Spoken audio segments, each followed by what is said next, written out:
going to be doing something this morning that's way ahead of time.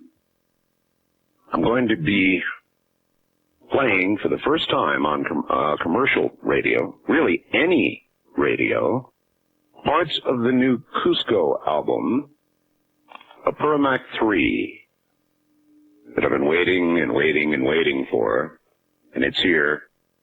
And oh my, is it good. So you will hear portions, no doubt, of that. It's a return to Native America, Apurimac 3, and let me tell you, it is something.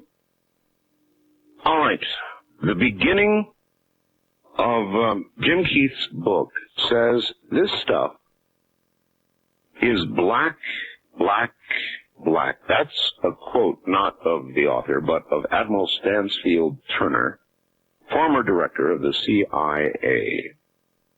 He said this stuff is black, black, black. And I wonder, Jim, was he referring to the men in black? Did he get a question, Jim, about the men in black that caused a retort of that sort? In fact, it wasn't a reference to the men in black. It was a reference to black operations, undisclosed government operations that are funded covertly. Better that he would have been talking about the men in black, but unfortunately not. Well, I gave you my little scenario of what I thought the men in black might be. Last night I had Colonel Philip Corso on, and no matter what you believe about Philip Corso, it's hard to not be moved. And did you happen to hear the program? In fact, I didn't. You didn't? All right. No. He is a lieutenant colonel who was at the very highest levels of government, even in the White House, who has written a book called The Day After Roswell. Basically broken down, he received materials from Roswell and seeded them into American industry. It is an absolutely incredible story. And I'm talking, of course, about artifacts of an alien crash or several alien crashes. And, I mean, here's a fellow who was in the very, very highest levels of government telling his story. The book is on the bestseller list. If you believe the colonel, who is 82 years old and has no reason to lie, and if you believe that, then a leap to believe that there are men who will come and take care of any evidence of this sort of thing before it gets public, well, that's easy to believe. Is that what the men in black are? You know, Art, it's surprisingly close in terms of my viewpoint. I don't claim to be omniscient about this subject or anything, but one of the problems that people have in understanding all kinds of strange events is that they try to pigeonhole them in one category, right? Whereas most of them have more than one source, and that applies to UFOs and angels, Bigfoot, and it includes the men in black. And for my true opinion about the men in black, I think that these encounters have at least four types. And those include the government that has been trying to shut up witnesses since at least the early 50s. Right. Much as UFO buffs don't like to hear it, I think there's delusion about this too. Some UFO buffs can be kind of paranoid. Well, it's also a very easy way, Jim, to explain evidence you had, like the fish that got away. You know, I had this incredible evidence you can weave a tale, and in the middle of the night, like thieves, the men in black came and took it. Sure. Here's my story. I wish I had the evidence, but the men in black have got it. And I wish I had a dime for every time I've heard that story too. You know, I mean, a lot of researchers lost their smoking gun about Roswell that way. You know. Exactly. But actually, there are hoaxers in the UFO community, and that includes many prominent UFO researchers. And then, in addition to that, surprising me as I did this research is that there's apparently a supernatural connection, that there really is a supernatural men in black, and that's a category that we seem to know a whole lot about, but at the same time cannot explain whatsoever. As far as the government having this kind of alien connection that has been fed into the technology and so forth, it's quite possible. But I always use this kind of Occam's razor thing. I have not seen any proof of that.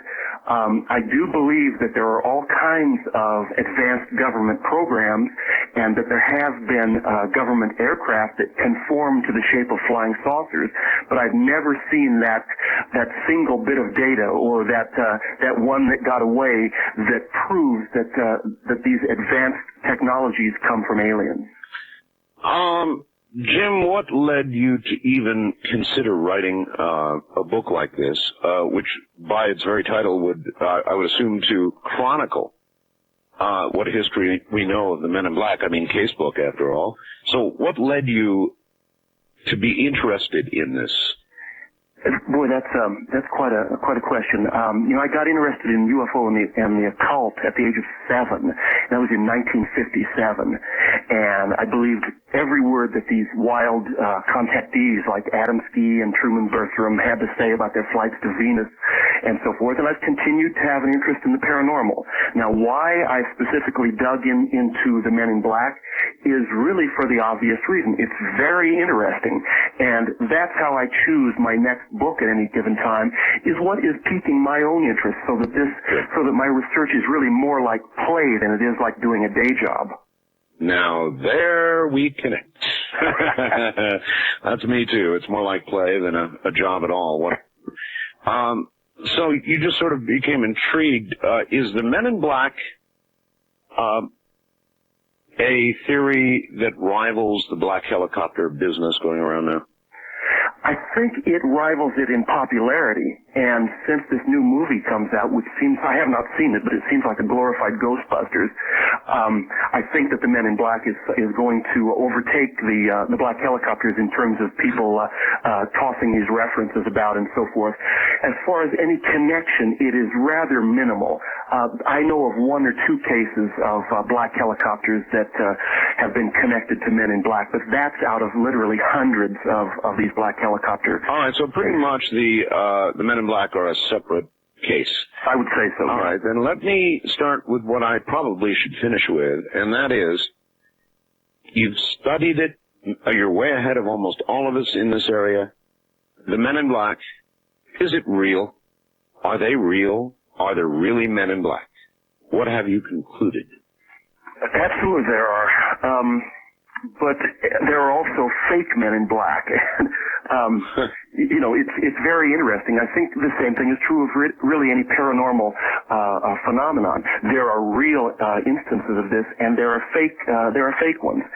And my own belief is that the paranormal sometimes spurs the government to simulate these things to really twist people's minds. Yes. I've frequently wondered about that. Yeah. Whether the government has an interest in promulgating the whole idea of the paranormal as a diversion of some sort. Who knows? You can weave all kinds of fantasy into what we're seeing. I do know that certain aspects of the paranormal occur. Manipulated? Real? I don't know yet. I think there is a real paranormal. I think there are really things that occur that we cannot explain. And as you point out, I think some are fake. Yeah, absolutely. I believe this was really confirmed by CIA and FBI reports, really at the beginning of people's interest in UFOs, right around late 1940s, early 1950s, where they talk about infiltrating groups of UFO aficionados and to investigate them because they may be up to subversive things.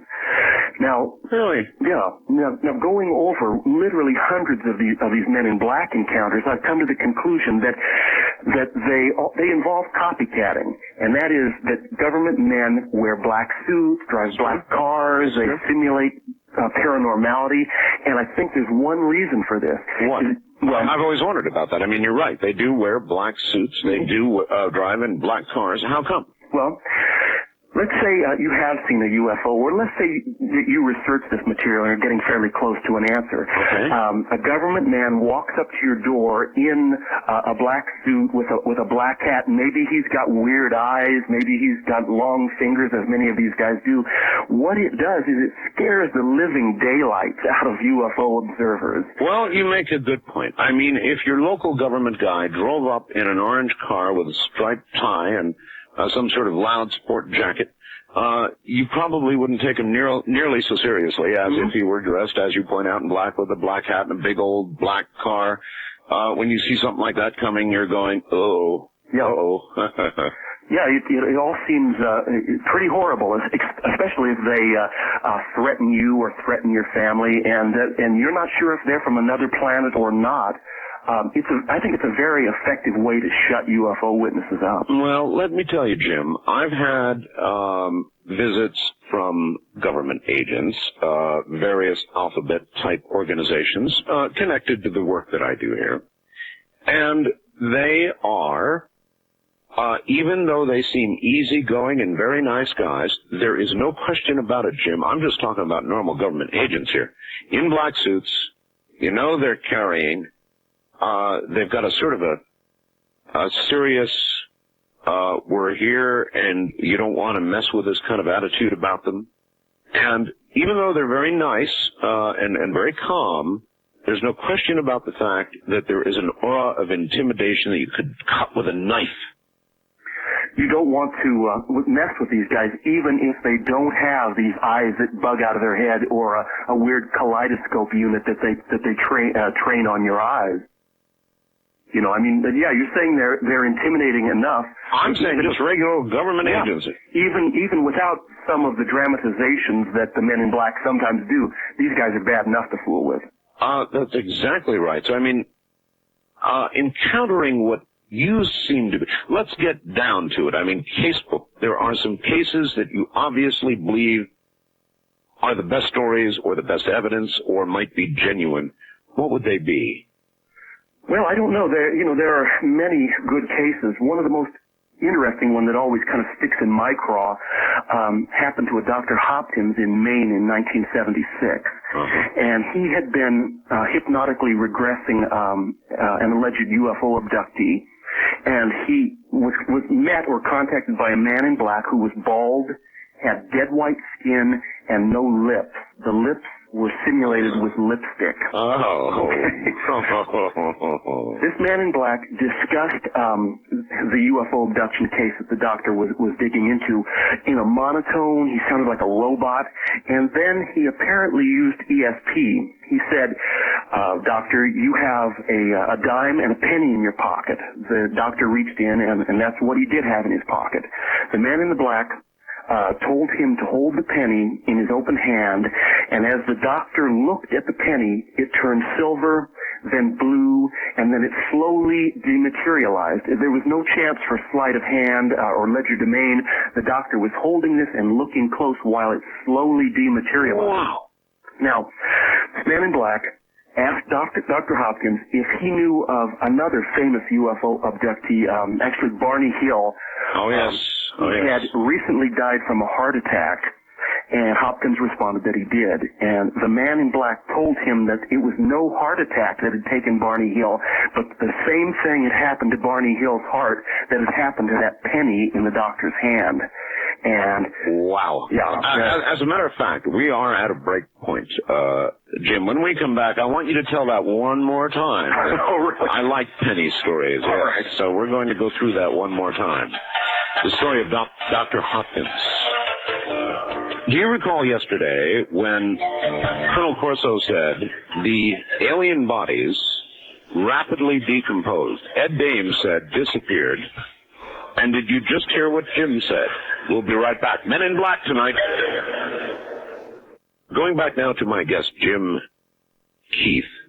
Or am I doing that a bit prematurely? No, I'm not. Back to Jim Keith. Jim, the story of Dr. Hopkins is one of the coolest stories I've heard in a while, and it meshes with a lot of what we've been talking about. Would you please tell it one more time? Sure. One of the reasons I like the Dr. Hopkins story is it wasn't anecdotal. When I received it, it was done in very much detail, and this detail was received from Dr. Hopkins' kids, because Hopkins was not talking after this happened, but it took place in Maine in 1976, and Hopkins had been doing some UFO research on his own and regressing an alleged UFO abductee when a man showed up at his doorstep, and this was a man in black. This guy was bald, He had very pasty white skin, and apparently he possessed no lips. The lips seem to have been painted on with lipstick, and oddly enough, that's a detail that's repeated in other stories where the facial features are simulated. Sounds almost like a mime. Yeah, could be, or a clone. But this man in black talked about with the doctor about his research, and then he told the doctor that there was a dime and a penny in the doctor's pocket. He reached in, and that's what was there.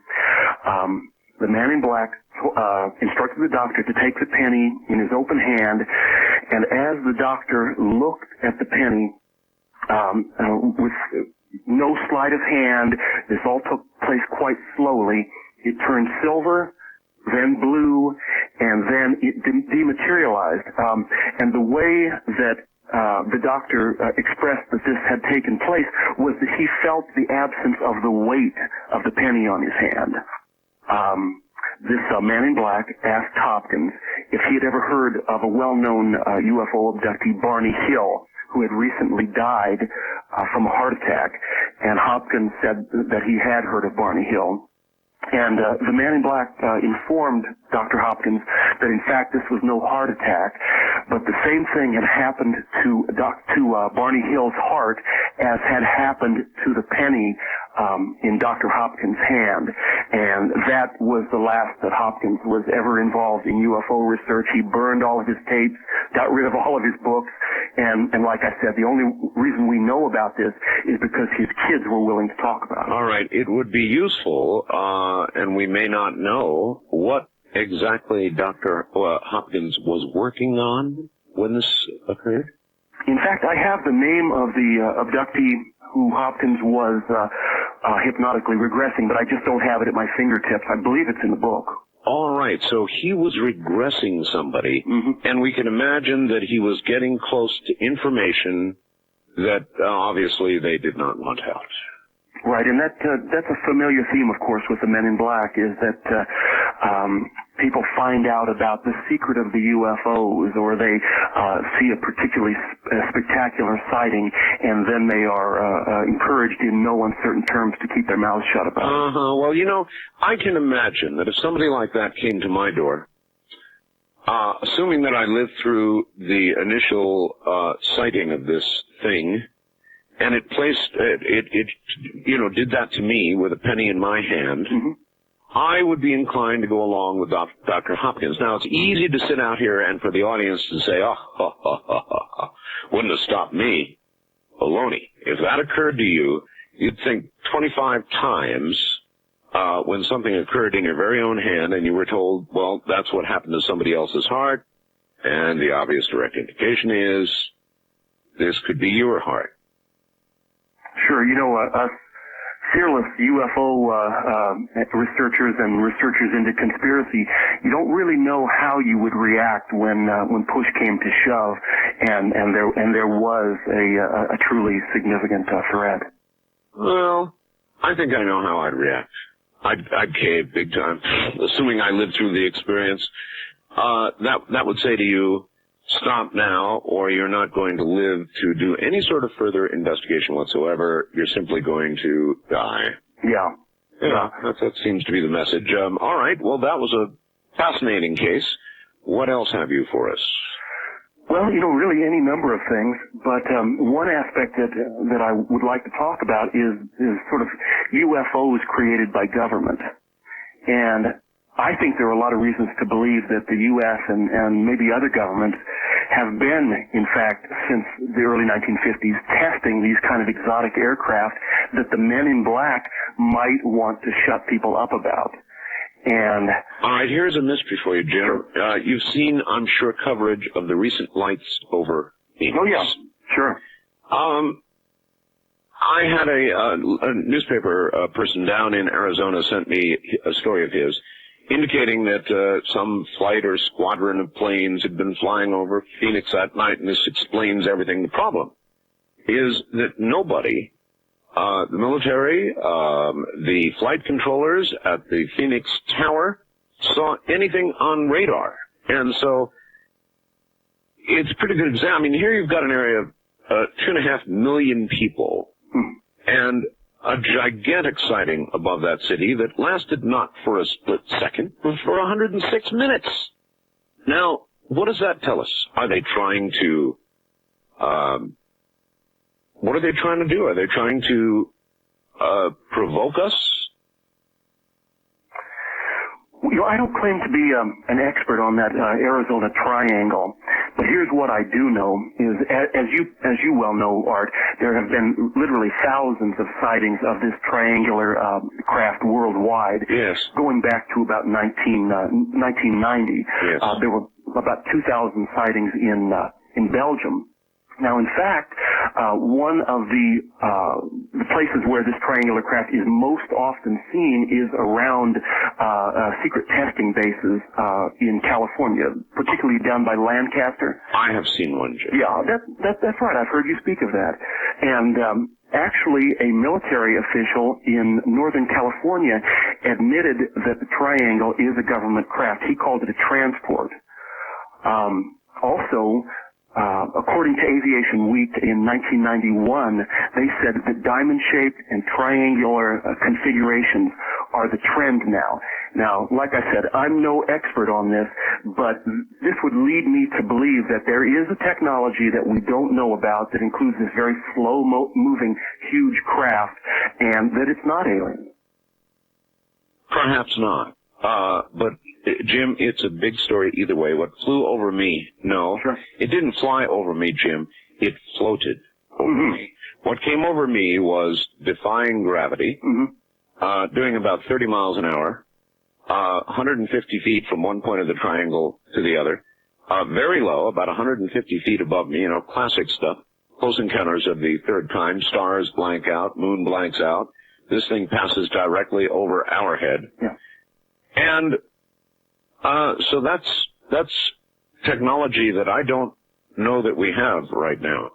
That kind of blows my mind as well, but I got a call from a lady who lives just outside of Lancaster about 6 weeks ago, and she lives right in a nexus of about 5 different secret testing bases down there. And she said that she saw a huge aircraft at very low level, perhaps at about 50 feet. Now, this thing was glowing, but it did one heck of a big circle around her area of tract homes, yes, moving at an extremely slow speed. So I think the story here is an amazing new, perhaps anti-gravity technology. But again and again, I never see this smoking gun linking it to the grays with the big eyes. All right, let's move back to the Men in Black for a second. Your book begins with an interesting angle, the black arts, demons, witches, that sort of thing? Sure. How does that fit in? Well, these guys, the Men in Black, just as they're described today, have manifested since my earliest cases, I think, go back to the 1500s. And back in those days, they were always referred to as agents of the devil, and were usually seen in the context of witchcraft rituals and satanic sabbats. And that sort of thing. As we went forward and as we went into the irreligious 20th century, people started interpreting these guys differently. And they were more often seen with UFOs and shutting up witnesses of UFOs. And when people were hassled by the Men in Black, they didn't immediately think, here's an envoy of Satan. They thought of them as extraterrestrials. All right, I want to read you something. Take a moment out and read you a letter that I've got from a listener, if you wouldn't mind, and see if this fits anywhere into your Men in Black, all right? Sure.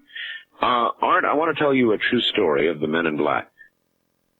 My father had fought cancer for several years. In the fight, he had lost his nose to surgery and had to wear a fake one made for him. He lost all of his teeth and half his jawbone. He suffered through radiation to be told that it was all gone, and 30 days later there was nothing more that radiation could do to save him. Then he went through chemotherapy, sickness only to reach the point that the doctors were continuing to keep him bleeding. It was working. Next, my mother died of a heart attack 2 months after my father was expected to be dead. But he wasn't. But now he was feeling the loss of my mother. And after he had made plans to see that she was taken care of, after he was gone. I can tell you all of this because you have got to know what happened next. The only thing keeping him alive was his insistence that he would see the grave marker installed that he picked out for my mother and himself. As you know, partners frequently go together. I added that. I took him to the gravesite in a wheelchair less than a week before he died. One evening I was sitting at home with my wife and small children when my sister called from my father's house saying she was frightened, wanted me to come right over. When I got there, Dad was insisting that my sister and his caregiver take him home. Of course, he was already home. When I asked where home was, he gave me the address of where he grew up. Insisted I take him there. I really couldn't do that since the house had been sold after the death of his mother. The night later, and we decided that he would be more comfortable at the hospital than at home. The next day I went to see him. He was still wanting to go home.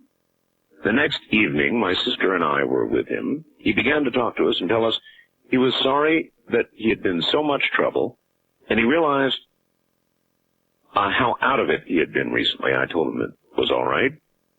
He told me he was glad that they had come to visit him and set him straight. I said, who came to visit? And he said, the men in black. I asked him who they were. And he said he didn't know. But they came to visit him, and they were going to give him a message, or did give him a message. I asked, what was the message? He told me they would return soon to take him to be with my mother. Of course, she was now dead. This is, and it goes on, and it's from Ron. Thank you, Ron. Does that sound at all familiar, Jim?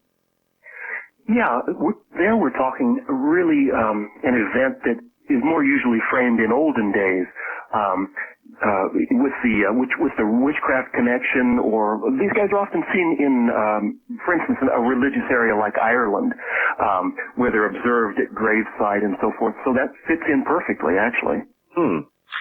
All right, again, the demonic connection, that goes, you're saying that is where it began around, you think, in the 1500s. Right. And they were actually described as men in black even then? Oh, yeah. In very much in detail, you know, they're black silk suits, and they're black hats, and oftentimes these guys then wouldn't be, of course, driving the black Cadillacs, but they would be driving black coaches or black cars. So it's fairly seamless up until today, but these days I guess they've changed their mode of transportation. No reason the modern ones, I suppose, shouldn't use automobiles. It is odd, which is something that is almost too obvious to say about the Men in Black. They're really an odd collection. I assume that you have more stories yourself of the appearance of these men. Yeah, I do.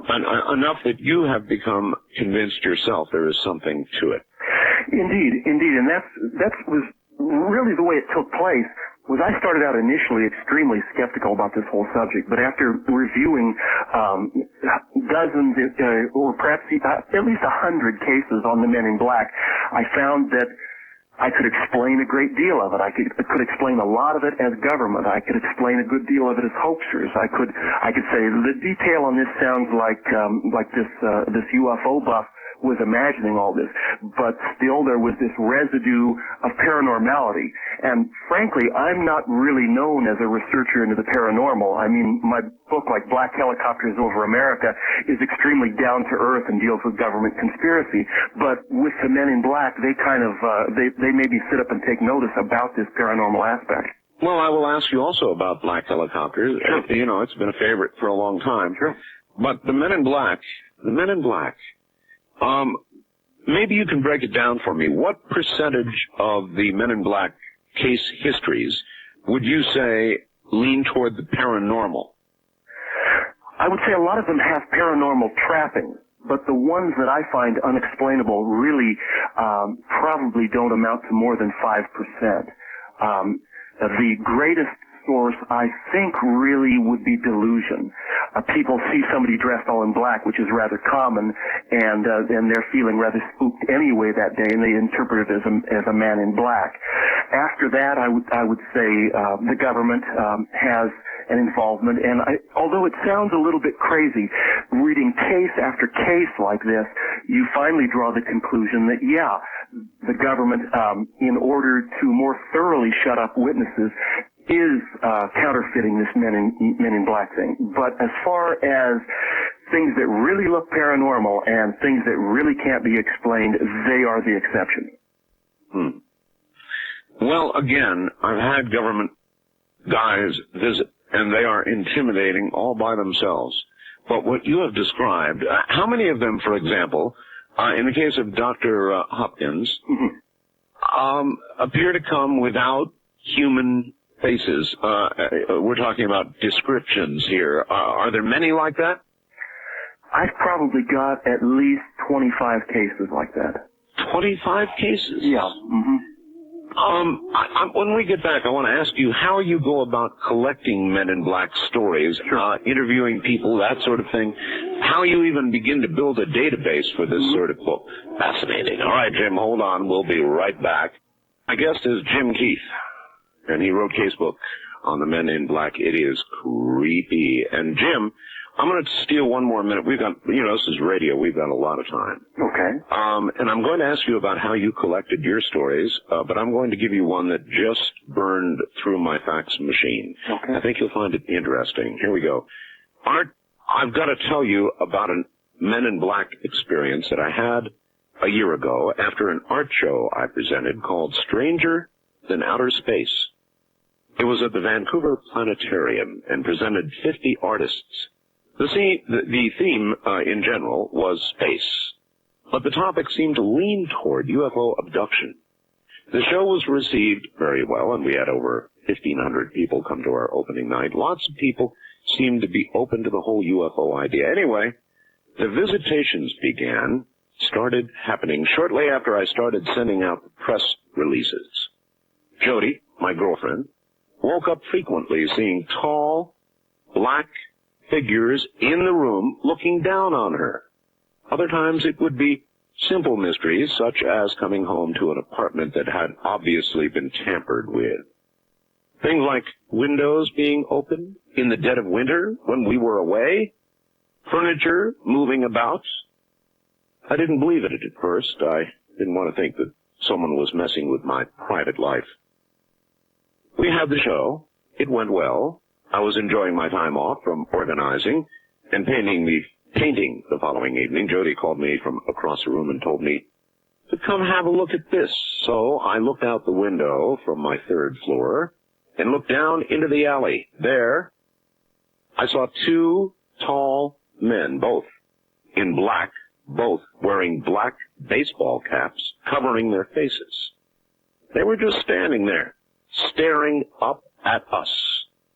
I stood there for quite a while, having the eerie feeling that I was being scanned. At one point, I nervously waved at them as to sort of pinch myself. One of them coldly put his hand in the air, confirming that it was us they were looking at. Just then, the phone rang. It was one of the other painters from the art show. He began telling me about a strange dream he had had about a saucer. Jody looked over me and said, they just disappeared. Disappeared. And she had a look on her face that I'll never forget. I ran to the window and saw they were gone. But she said, not gone, but disappeared. That's from Mark in Vancouver, BC, Canada, Jim. Fairly classic, eh? Well, I don't know. You tell me. Is it classic? It sounds right on the mark, really. No pun intended, but there are dozens of these things, and you get that same sort of thing in the 1700s with people. Well, for instance, during the plagues in the Middle Ages, there were literal armies of men in black manifesting back then. Sometimes they had sort of medieval trappings about them. They'd be carrying scythes. They'd be seen before outbreaks of the plague. These guys have been around for a while. Before outbreaks of plague? Exactly. would you then jump to the conclusion that they might have been the source? You know, it's quite possible, and there are other ways that we could look at this as well. To me, one thing that I've looked at is that reality is maybe a little bit more edgy and malleable than we normally give it credit for. And I'm thinking that the Men in Black and perhaps a lot of other paranormal circumstances manifest as a reaction to trauma. And my guess is that probably the days of the plague in the Middle Ages were pretty traumatic. Oh, yes. But in a way, I think that we may externalize and really shape the horror of a UFO encounter or of a plague encounter or of a death encounter into a true and a real exterior event that takes place. Now, I'm not saying it's not real, and I'm not saying that this is an hallucination, but I think that exterior reality reflects far more our interior reality, and particularly our reality of trauma, than we imagine. Huh. Dan in Lexington, Kentucky would like to know, have you ever heard of, and it follows, women in black? Has there ever been a case of a woman in black? Off the top of my head, I only recollect one case, and that was during the Mothman encounters back in 66 and 67, which is a wild set of events that I'd love to go into. Go into it. Okay. In West Virginia, particularly a town called Point Pleasant, in 66 and 67, there were literally dozens of sightings of UFOs. There were giant birds, winged humanoids, cattle mutilations, and lots of MIB, lots of men in black. And my sense is there was an original paranormal element to that, but then it started to snowball. For instance, John Keel, the main investigator of Mothman, who wrote a book about it, had a background in military intelligence. You know what? I really don't know. There was a Mothman cartoon or something, but you're telling me about something that occurred. Who or what was Mothman? Mothman was this huge, weird-looking humanoid with big wings that there were probably at least 100 sightings of this guy in West Virginia. In fact, there were a few varieties of Mothman and giant birds. It's an extraordinary a UFO slap, as it were. Another guy that investigated the Mothman was Gray Barker. He was a famous UFO writer back in the 50s. He also happened to be a prolific hoaxer. But while I think that it might have started out with a paranormal element, I think it may have been that the government tweaked this and they used it as a psychological operation or a test tube to try out various forms of psychological control. And it may have been that there was advanced testing going on nearby, but it seems to have been a conglomerate of real paranormality and plus heavy government involvement as well as hoaxing. Anybody who is interested in the paranormal has to read the Mothman Prophecies by John Keel. All right. Well, as in the fax that was sent to me a little while ago, if I were doing this sort of work, which I do now that I think about it, and I were to look out my window and there were to appear two men in black just standing there, just staring, whose faces I could not make out, and I stared back, and then finally one of them raised their hands to indicate they meant me, I would take that as a very dire message indeed. Mm-hmm. Mm-hmm. And now that I've said it, I'll probably have exactly that happen. Yeah, that may go along with what I was talking about, externalizing your viewpoint. If you're paranoid of something, it's no doubt going to end up on your doorstep. Just about everything else has happened to me, so why not the Men in Black? All right. Any other case histories that you'd care to lay on us that you personally consider to be the more interesting? If I may, Art, could I be real mercenary here and give a number where people could get a copy of the book? Of course. Okay, it's a Casebook on the Men in Black, and it costs $14.95. Oh, is that all? Yeah, and you can get it at 1-800-680-INET, I-N-E-T, 1-800-680-INET. All right, I like numbers better. Do you know what the numbers are? In fact, I don't. You don't? I don't. See, that makes everybody converted. 1-800-INET. So that would be 1-800-4... Yeah. Let me do it. 4... 8. Better thee than me, because I would have taken 5 minutes figuring it out. Well, I've got an old-fashioned phone here.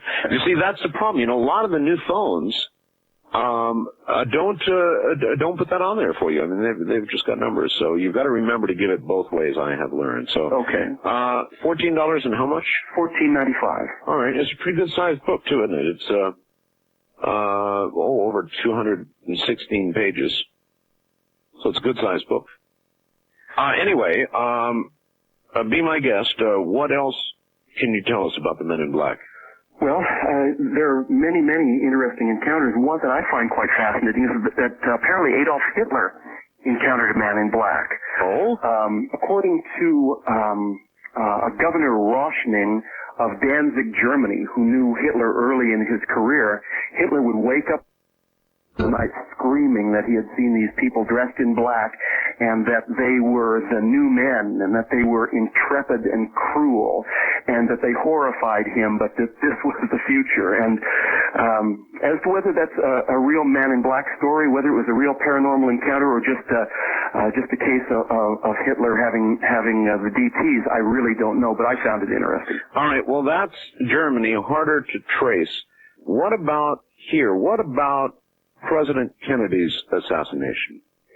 Well, you know, there are a lot of Men in Black occurrences that are centered around the Kennedy assassination. Apparently, on one of the films taken of the motorcade, there is a man in black with a black cape and some old-fashioned hat standing right there at the motorcade. I mean, perhaps it's just a coincidence. There's another case that is perhaps even more interesting, and that is of a fellow named Castillo, who was apprehended in the late 1960s in the Philippines, apparently involved in an assassination attempt on Marcos. Oh. Now, when he was apprehended, the Philippine police or Secret Service or whatever they were used a truth drug on him, at which time Castillo came out with this story that he was a multiple personality disorder, and he had like 4 or more discrete personalities, each with a name, each with an identity, and in fact, I believe he was carrying a number of different ID cards as well. It's a wild story in itself. But the payoff on it was that he believed that he had been involved in an assassination attempt on the president in 63, and that his controller had been a man in black who drove a black Cadillac, who had pasty skin and so forth. So that's probably the best thing I know in terms of the Kennedy assassination. All right. What do we know about what the Men in Black have actually done? For example, are the vast majority of the cases simple intimidation, and it's really not simple if you're intimidated, or do we know instances where Men in Black, beyond the Dr. Hopkins story, have killed? I don't know of any instances where a Man in Black killed anyone, but there are a lot of truly sinister stories from the old days that, like I said, involve these sort of witchcraft elements. It seems that half of the people that were involved with Men in Black back in those days were involved in eating children and abducting people and in sacrifice and so forth. I don't know. In doing what with children? Well, I hate to even mention it, but did you say eating? Eating, yeah. Eating as in Jeffrey Dahmer eating? Indeed, yeah. And if I had it to say over again, I think I would have omitted that detail. But yeah, a lot of those old time stories really are pretty darn sinister. I was convinced when I was a child that there was something in my closet that would have eaten me given half an opportunity to get out. And to this very day, and people can laugh as they will, I close closets. I don't go to sleep with open closets, because that's where things that would eat you come from. I'm serious. It began that way as a child. You know, when you'd go under the covers.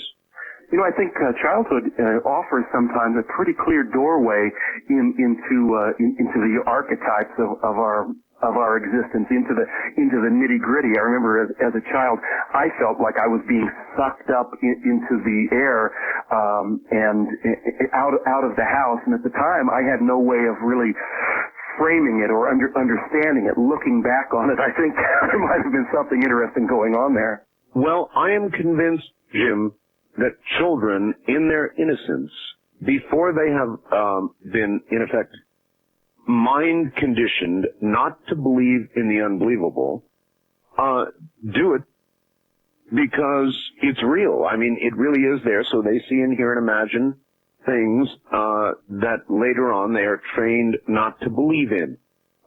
So they don't see them later, or they're not aware of them, but the young, innocent, new mind sees things the older, mature, brainwashed mind does not.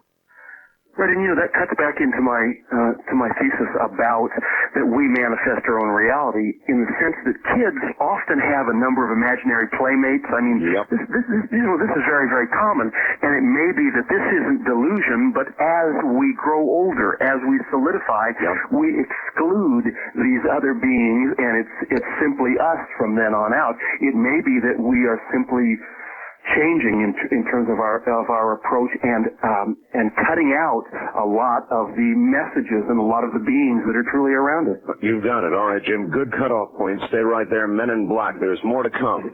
I'm Art Bell. From Russell in Kansas City. Art, you seem troubled by this Men in Black stuff. Nobody seems to have trouble talking about men in white. We call them angels, I believe. So if we believe in angels, does it not follow that there should be men in black? Is that a proper attitude, Jim? I saw I'm just reminded of this. I saw a show, it was like, I don't know, the something soap hour back in 1955 or something. This was in very early days TV, and it was about a man in white and a man in black who came to this small town and circulated amongst the people, and the rumor mills got going and so forth. And the man in black was characterized as being a devil or an evil man and so forth, and they finally ended up running the man in black out of town, at which time the man in white made it clear what his purposes were, which was that he in fact was the evil controller, and that a fashion statement doesn't necessarily always indicate a person's orientation. Oh, my gosh. It's a good point. As a matter of fact, a very dear friend of mine for many years is in Nevada with us, and I think you're in Reno, right? That's correct. All right. Well, I'm not far from Las Vegas. In Las Vegas, there is John Lear, and the son of Bill Lear. And he did, for years and years, researched UFOs and said something to me once that has always bugged me and will until the day I die, and then possibly even beyond that. He said, it's funny, Art, everybody tells you when you die, go to the light, go to the light, go to the light tunnel, all the rest of it. He said, I have been told by reliable sources, it's a trick. It's a trick. And if you go to the light, you're going exactly where you don't want to be going. He said, in fact, you should go to the darkness. And I have almost cursed John ever since for telling me that. So I tell it to my audience. It's something you can sit there and think a little bit about. Fashion statements, huh? I'd heard the same thing from a fellow who wrote a book called War in Heaven, which was a pretty interesting a book about the way that astral beings control the earth. And he said the same darn thing. Watch out for that light. Really? Yeah. Oh, thanks. That reinforces something to wonder about. That leaves us in a heck of a position, doesn't it? Yes, it does. All right. Let's take the remainder of this half hour and still talk about the Men in Black and ask you what other instances, for example, around, I know, before I even get to that, my wife said you asked him about about a woman in black, and he said there was only one story, and she said, I want to hear it, because somehow we got launched into Mothman. Well, then, what I would say is for your dear wife to crack the darn book. It's a complicated story, and frankly, I don't remember a lot of the details. I'm sort of, in many ways, I'm kind of the mad professor. I dive in to whatever book I'm working on at the time and immerse myself in that subject. And if I've done a book like The Men in Black about a year ago, sometimes the details drop out. I swim in a lot of detail, Art. All right. I was going to ask you, and now I shall. I have retrieved already a couple of stories from listeners tonight about the Men in Black. How do you get them? Well, you know, one thing I would like to say is that I think that when we start getting calls, you might be surprised at the frequency of Men in Black stories. I mean, they are all over the place. I know the phones are ringing off the hook, but I still want to know, without the resource that I have to just say I want to talk about the Men in Black, let me hear it, you know, how do you go about collecting stories for a book? Well, it's almost an intuitive thing. I don't really think about how to do it. Primarily, I have fun with it. And I start off by contacting my friends and a network of researchers that I'm associated with. I mean, you know, around the world, I'm on a friendly basis with perhaps at least 50 researchers in this area. Right. Then I gather and read everything on the topic. And with the Men in Black, I expect I probably must have read at least 50,000 pages. There is a good deal of material on this. And then as I read this material, I isolate names and addresses and so forth out of the material. I get on the to talk on the subject. With the Men in Black, there were quite a few people who were reticent about it, but there are other experts on the subject, and I talked to experts and quite a few people who had encounters.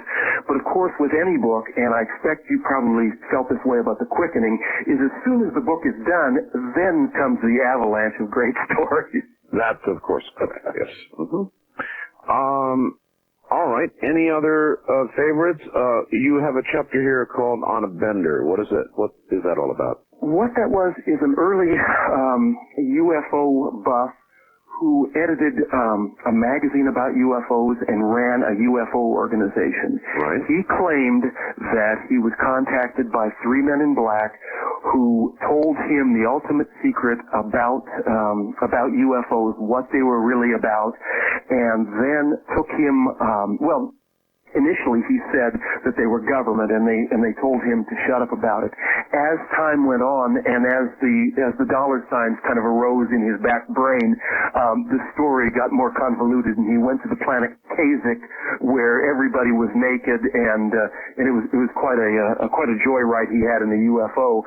But originally it was just him being involved in UFOs, and then 3 men in black contacting him. You mean an entire closed optional planet? Yeah. Mm-hmm. Wow. Yeah. And apparently this story had a good deal of currency among UFO buffs back then.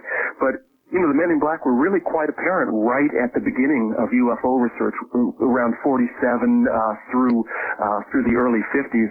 In fact, one of the earliest encounters that took place 13 days before the famous Kenneth Arnold encounter, where he saw the UFOs over, I think it was Mount Rainier, was the Maury Island affair, and that was the sighting of 3 donut-shaped UFOs that allegedly dropped metal and slag upon a boat near Tacoma. And after this took place, a man in black the following day contacted the leading witness, a man named Harold Dahl, and told him to keep his mouth shut about it. So it goes right back to the beginning of UFO research. You did say donut shaped, didn't you? That's right. I bet that's something a cop would never report. Get me in a lot of trouble. All right, look, why don't we take some calls? I'd love it. And see what the audience has to say about all of this. Here we go. We'll just punch them up. You never know what you're going to get, I'm telling you. Maybe it's a Man in Black, eh? You know, are you a Canadian? Are you speaking to me? Yes. No, I'm not. You're not. But you say, hey, just like a Canadian does. Okay. East of the Rockies, you're on the air with Jim Keefe. Hi. Hello, Art. Is my radio causing interference? No, I don't hear it. Okay. But I would prefer you do not have it on in any form when you get on the air. Yes, okay. Should I turn it off now? Yes, you should. Turn it off. All right, hold on. Absolutely. Everybody please do that. It's impossible to conduct a conversation Okay, otherwise. this is Tim in St. Louis. Yes, Tim. I have a couple things just to bring up. One is that it seems to me that in just reading ghost stories, like it, all throughout my life, Yes. it seems like I've heard quite a few references actually to women in black. And usually they're, purported to be some sort of ghost of a woman who's been deceased or something like that. But it does seem like women in black have appeared. And something else, the second thing that I'd like to A lot of them are witches, I suspect. Maybe. But another thing that I'd like to mention is the total preponderance throughout the British Isles Yes. of stories of black dogs. And their behavior in animal fashion, of course, is almost identical to what I've heard of the behavior of the men in black. And let us not forget black cats. Yes, but the black dogs are often so much more sinister. They'll appear, and, you won't even be able to see their eyes or any part of their face, and then suddenly they'll just vanish into mist, Yeah, I wouldn't like that. Yeah, and supposedly they're familiars of, witches or, necromancers or something like that. So maybe these men in black are something similar. Fair comment, Jim? Good point, Tim. One thing that what you said reminded me was that trolls and fairies and witches originally were conceived of as being men and women in black. They were identical, but as time has gone by and with kind of fantasization, like for instance the work of Shakespeare, they've been turned into other things. For instance, fairies now have wings and are tiny, but originally witches and trolls and fairies were pretty much the same breed. And like I said, sometimes details drop out in my memory of my research, but now that I think about it, in Ireland, the fairies were men and women in black. Really? Yeah. That isn't the way I pictured a fairy in Ireland at all. Sure. So from what I understand, it was Shakespeare who turned our heads around about fairies and conceived of them as being kind of sprightly creatures. Okay. West of the Rockies, you're on the air with Jim Keith. Good evening. Hi, Art. This is Chuck from Fresno. Hi, Chuck. When I was about 7 or 8 in 1970 or 71, I had no knowledge of men in black at that age, and I had a dream where two men in black came to my house, took me and my parents in a big black car, like a Lincoln Continental. Really? And they took us to a field that I had never been at that time, and yet later in my life, that was a place that I would go to. A friend's house was near there. And there was a corrugated metal warehouse. Yeah? Which in that area there actually was it was like a garage where this guy had all these old T-birds. Yes?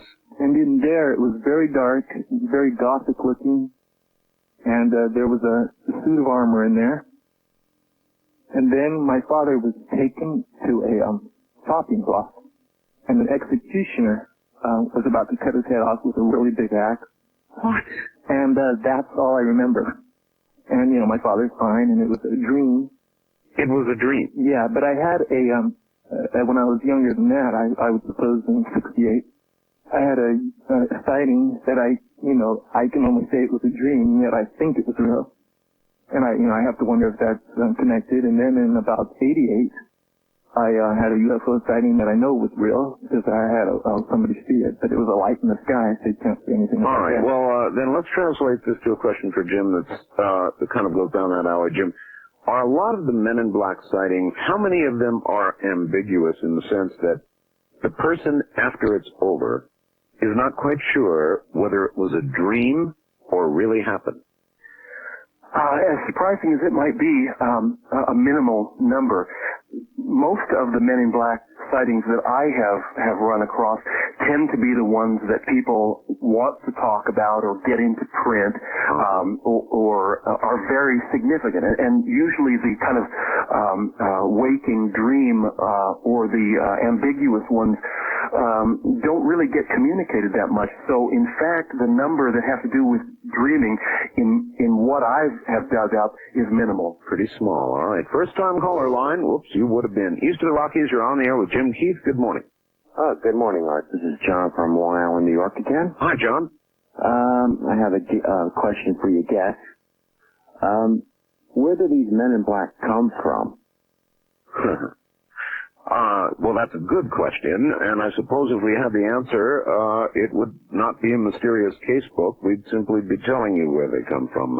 We'd be conducting tours there at $15 a pop. Yeah, that's right. So, do you have a best guess? Yeah.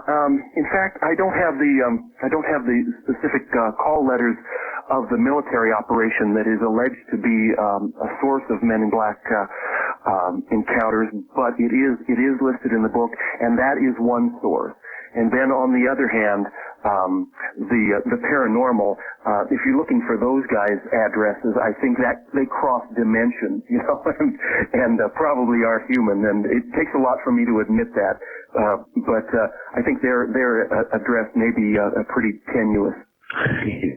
West of the Rockies, you're on the air with Jim Keith. Hi.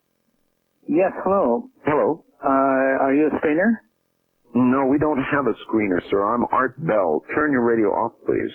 Okay, the radio is off. All right. Now, see, we don't screen calls here. Okay, very good. I have a question with regard to the foliage in the circles and the other forms that are being drawn in fields. All right. We are not in open lines right now. As you can tell if you're listening. I'm listening. We have a guess. Well, I thought that...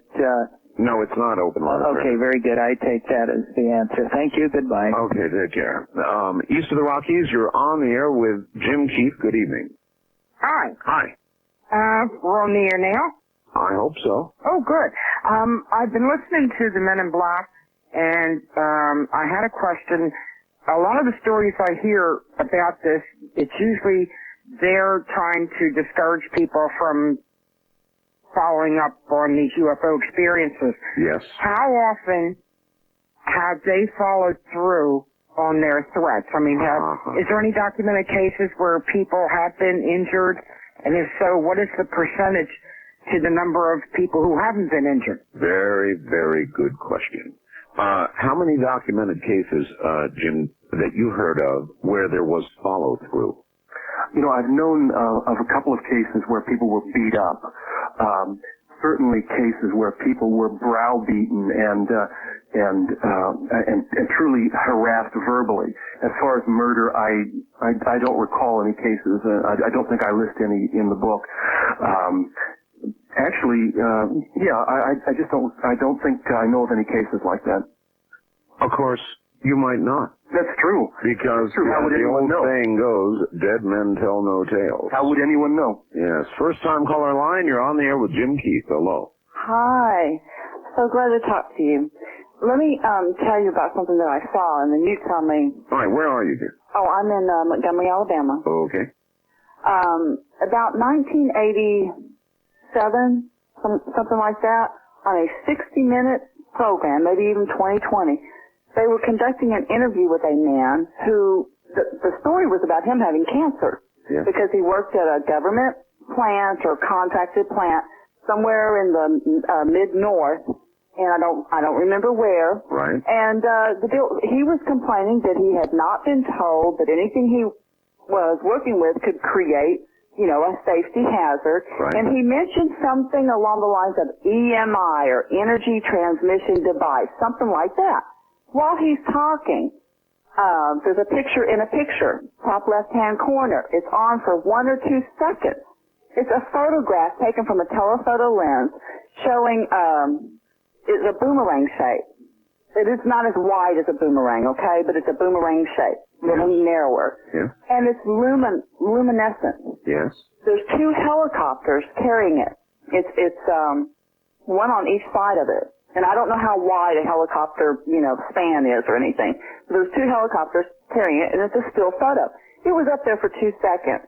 Okay? Everybody is paying attention to what the man's saying, and I'm looking at the television screen going, what is that? We don't have any of those. I wonder if this is not part of some of these aircraft that are being seen. Perhaps not the whole craft, but part of it. Because it was literally luminescent. It wasn't gleaming like chrome or anything like that, and it was a daylight photo. Does this in any way relate to the Men in Black? Well, Point being is there was no news coverage, there was no mention of it, I couldn't find anybody else that had seen it, and I certainly did wonder if the men in black did not pay a visit that very day, and maybe even make a telephone call first, so you better have it ready when we get there. Would that be a reason why you would not hear anything? If you see something like that you've never seen before, well, the aurora comes to mind, but I don't know what the aurora looks like. Well, here's a theory, and let's run this by Jim. Jim, could it be that the men in black don't show up when you get stories that sort of add to the lore and the whoever it is that's controlling all this, doesn't mind. They virtually want it out. But when somebody really gets close to something that's real, then the men in black show up. Could that be? Good call, Art. All right. We'll be right back. We're going to break here at the top of the hour, and I'll tell you what I would like after the top of the hour. I am going to screen some calls now, and I want only those of you who have encountered men in black to call. And ask and ye shall receive. I said only calls now from people who have actually encountered a man in black.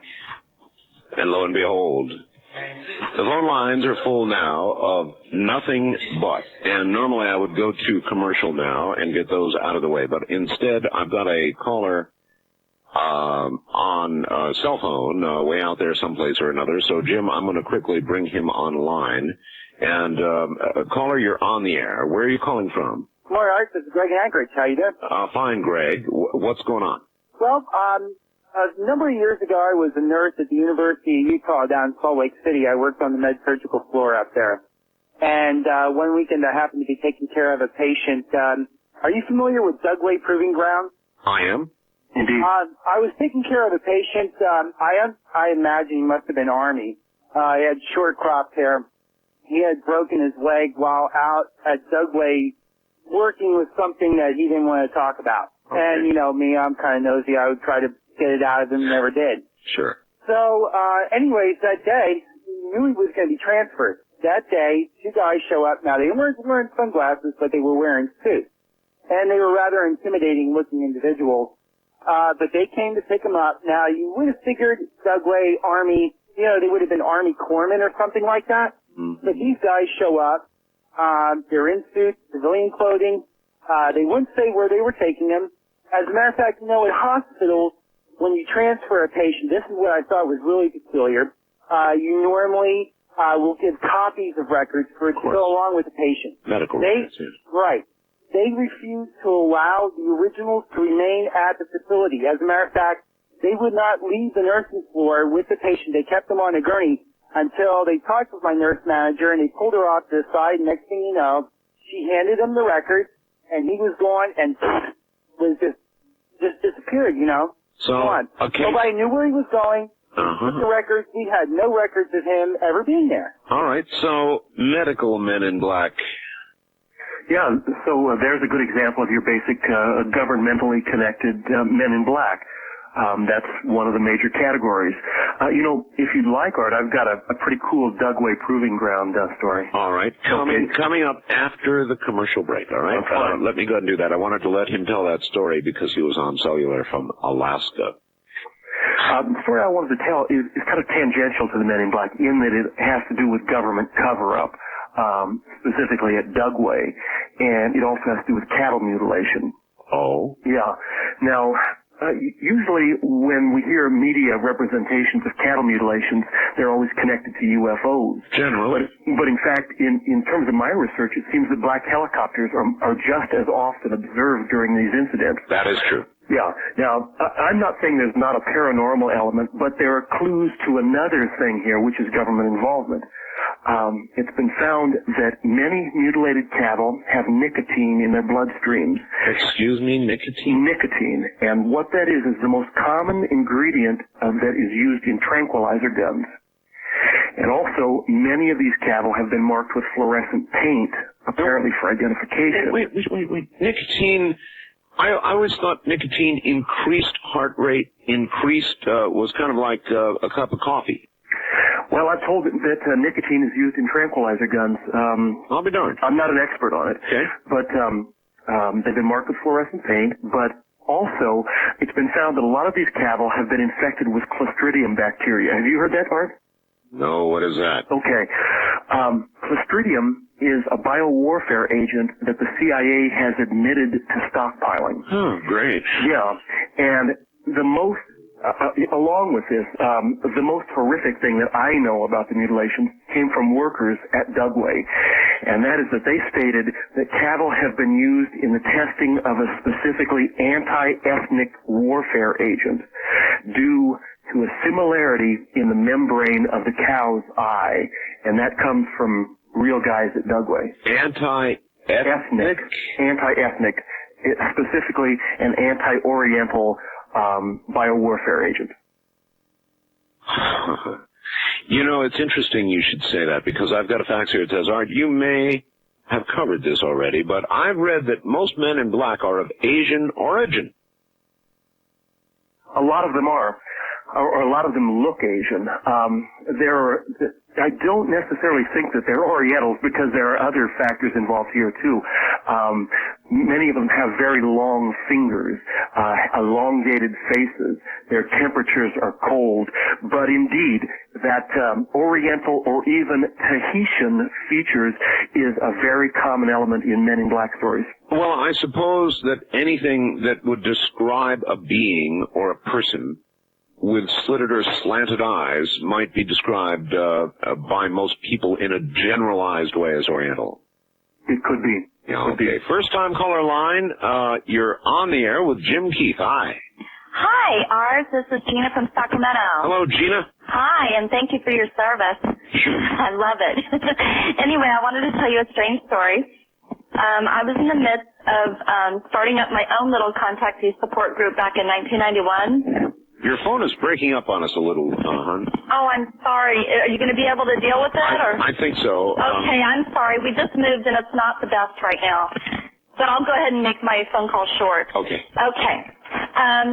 Anyway, I was starting my own group, and I was living with my ex-husband in some small cottages in our Midtown area. And one very early morning, just after my husband left for work, I was in that kind of state of twilight consciousness. Sure. And a very sudden paralysis came over me. I fought it with everything I could, and before my eyes could finally get open, I just, out of the corner of my eyes, saw a very tall, whitish-gray man with these bright red, looked like painted lips.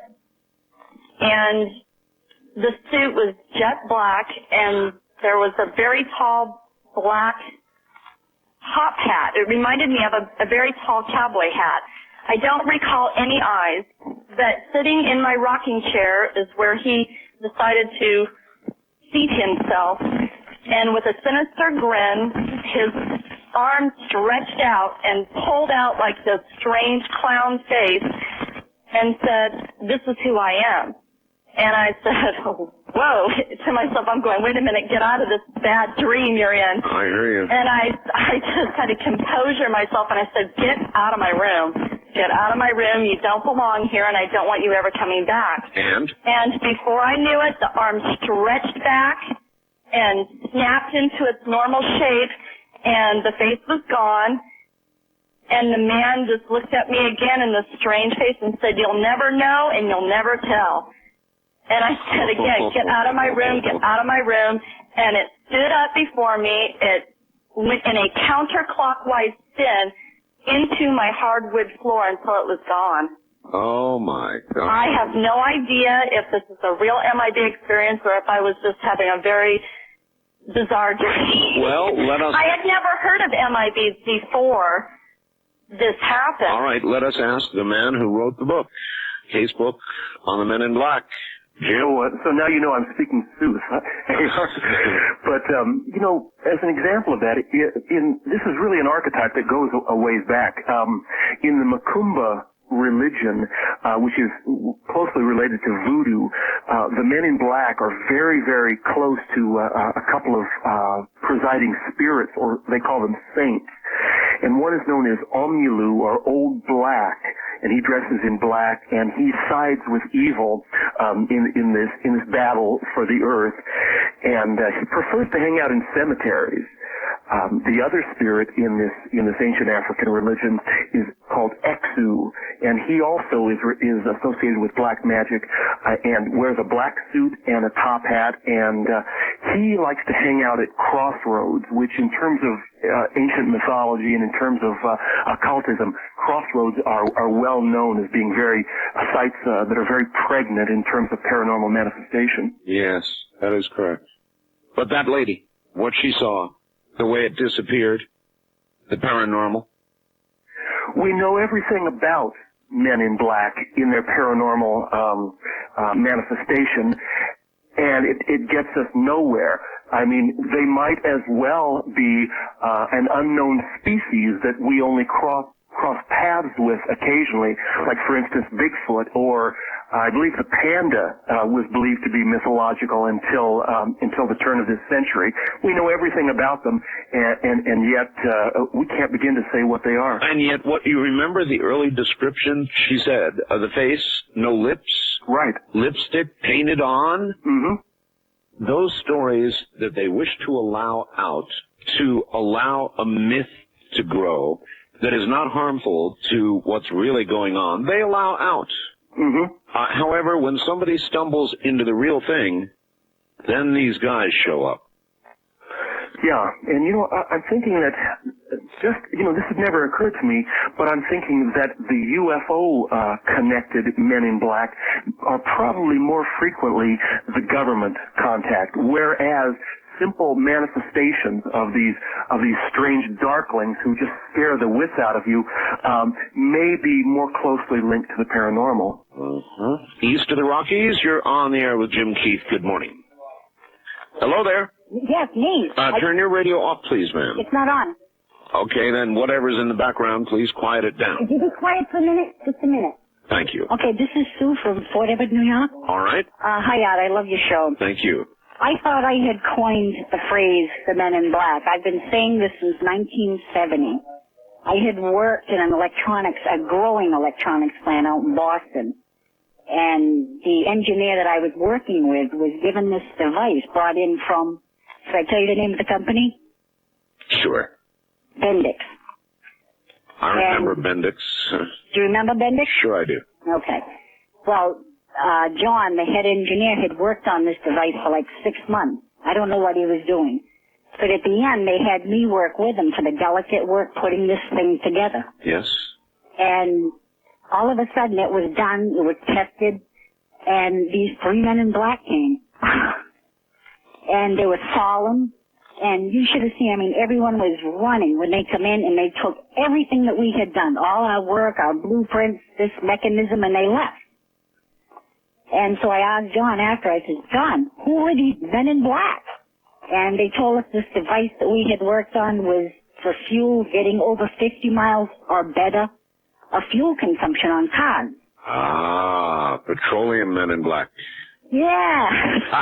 So I've been coining this phrase, the men in black took it away, for years now. All right, well, here's one that's not so funny. Jim, when Nikola Tesla passed, there were men who showed up and confiscated every scrap of his work and his records, and they disappeared like that.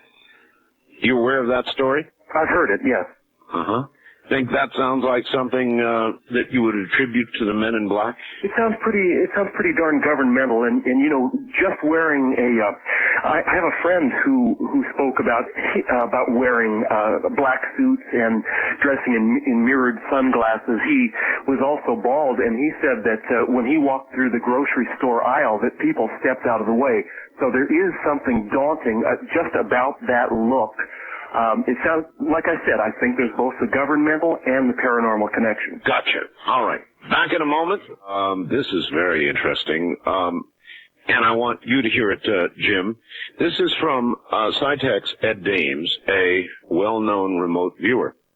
With regard to the Dugway Proving Ground incident, he says, for individuals with certain classes of security clearances, anesthesia may not be administered except under strictly except under strictly controlled conditions. If an uncleared doctor operates on such an individual, the doctor is subject to being debriefed by representatives, spooks, and debriefed by agencies who need not briefify themselves, other these who need not B's and C's, bad other these who need not B's and C's have to sign an official inadvertent disclosure statement. In other words, you will never repeat it. In other words, imprisonment. No kidding. If the patient happened to disclose classified information when under an assigned Men in Black kind of deal, huh? You know, in fact, I ran across some documentation on that just a few days ago. I'm currently working on a book about mind control operations in the United States, and I read a declassified CIA memo that talked about being that anesthesia should not be used agents when they had operations or whatever. I don't remember the whole of it, but it seemed to go right along with that. There you are. All right, and this one coming from Wayne Green, who publishes 73 magazine, and could have come from Ed Dames. It says, "Hi all. It sounds as if my explanation for the Men in Black May 29th program is holding up. I proposed they are a cleanup crew from the future, sent back to change anything that has changed the future." Wayne Green. Take that from a different angle. Perhaps they're a cleanup crew from the present, in the sense that time may be an illusion. And like I was saying, perhaps when people react to the trauma of a UFO encounter or some kind of a traumatic event, that is externalized to clean up their neurological situation, to reject that horror out into the environment. Mm-hmm. West of the Rockies, you're on the air with Jim Keith. Hi. Hello. All I want to say is that I'm in California. All right. About 2 years ago, I suffered an episode of missing time. I was out after I got off work late at night, and I was stopped at a red light, and then the next thing I knew, I was 20 miles away, and an hour had passed. And at the time, I didn't know anything about missing time or anything like that, so I just kind of let it go. About a week later, I was out, and I had stopped at a gas station and was getting gas. Again, it was at night. And I just remember this man being very tall and in a nice black suit walked up to me and told me that I was going to give him a ride. And I said, "No, I don't want to give you a ride. Why don't you ask another man for a ride?" And he kept saying, "No, you're going to give me a ride." So I quickly put my gas cap back on, went around and got in the driver's side of the car, and I thought the passenger side was locked, but when I got in the car, he was already in the car. And he pulled me in, and I started to scream, and he told me if I kept screaming that he would kill me, that he just wanted me to drive him around. So I proceeded to drive, and he kept telling me, "Nothing has happened to you. You won't remember anything." And I ran a stop sign, and he looked over at me and said, "I know what you're trying to do, and if the police pull us over, I will immediately kill you." And he just kept repeating, "Nothing happened to you. Nothing happened. You'll never tell anybody. Nothing happened." Then we got out in the middle of nowhere. I'm still shook up about this. I'm afraid as I talk about it. He got out of the car, and he looked at me, and I'll never forget. It's like his eyes weren't there, and he said, "Leave now, because I don't want to hurt you." I drove away. I started to cry after I got away from him, and I got it back into town. And I drove around town until I found a police officer. When the police officer got to me, I was broke up and told him, and the police were already looking for me because the clerk at the liquor store had seen the man get in my car and heard him scream. They were looking for me in my car and a man in a black suit that had gotten in my car. Holy smokes. Did they ever find? No. And it's a very small town that I live in. That's why I don't want to say where I'm at. I hear you. They never found him. Never. And he's never been seen again. But I've had instances, I won't even drive at night anymore, where a black automobile has came up behind me and been flashing its lights, wanting me to pull over, it seems like, and I just get home as fast as I can. I won't even drive anymore. I've since this has happened, been diagnosed with agoraphobia, where I will not leave my house. I will not leave my house unless someone's with me. I can't say that I blame you. Jim, have you ever heard a story like that? It sounds pretty classic. In fact, I've heard stories just like that. relating. Yeah, I thought I was going crazy. Yeah, I've heard stories just like that, actually. All right, well, caller, I don't know what to tell you, but I might react as you have. I might not be going out a lot at night. Do you think that he did this to me because of the episode of Missing Time? Oh, now there's an intriguing question. Jim, Well, missing time can go both ways. It can be an anomalous event, a kind of a paranormal twisting of time, but at the same time, there are such things as government mind control programs, and there are, I believe it's Halpadol, is the drug that specifically in overdose gives incidents of missing time. So lacking any further data, it's really hard to say if we're looking at paranormality or just massive arrogance of an agent. or could it relate to the missing time incident? Sure it could. East of the Rockies, you're on the air with Jim Keith. Hello. This is Bob from Baytown. Hello, Bob. This happened to me about, I'm not real sure. It could be either 3 or 4 years ago now. Yes. But y'all were talking about you had never seen their eyes. Well, me and a couple of my friends did see their eyes. And what's so funny about it is, or weird, is, before we saw these guys in Men in Black, or as y'all call them, we all saw something that was really strange we were going out, and we were going down this road and here by us, and we thought, we saw a police helicopter, flashing its light on the ground, looking for maybe someone who broke into a house or a drug deal or something or other people facing. Sure. Well, we were stopped at a stoplight, and there was a bunch of us they were in different automobiles, but the light was real long, so we were all going, look, they're going, Top got someone, because the light had stopped at some point, and we kept watching this going through all these lights, because it was way down the road from us, and, we were going, oh, crud, they're going to stop us or keep us from going to where we were trying to get to. Anyway, there was, the light stopped, and it was pointing down at the ground. Well, we all said, well, they got him, and then the light turned off, and the next thing we know, we're at another stoplight watching the police helicopter, which we thought it was, and most of us still sort of think it might have been, but it couldn't have been, because when it decided to leave, it just, it was gone. It zipped. It was gone and nothing flat. You couldn't even track it. Okay, but you said you saw eyes. Yeah, this is where we're getting to. Well, we got to the place where we were going, and it was a club we were going to, and we were all inside, and we hadn't been there maybe 20 minutes when a friend of mine tapped me on the shoulder going, look, because we were all standing there watching see if anybody came in, or a friend. There came in 4 guys dressed in black suits. Yes. And this doesn't make any sense, because this is here in Texas at it was at a bar, and there were 4 guys in black suits, and we hadn't been drinking at all of us yet, but it was so weird because they came in, they were dressed in black suits, and they had sunglasses on. Well, you don't walk into a club with sunglasses on at night, because they don't want you to fall over or something or whatever. Right. Well, the bouncer told them to take their sunglasses off. Well, these guys did, and when we finally noticed that they were sort of dogging us all of us. Anytime we walked around the bar, they were, maybe 10 feet away or 5 feet away every time we moved around the bar. And their eyes, what about their eyes? They're, that weird, gray-looking color. It has black, on the outer part, and then there's a real light gray or blue-gray.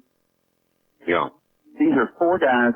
They all not the same height or the same, look the same. But all with the same eyes. All with the same eyes. All right. Jim, is that consistent with stories you've heard?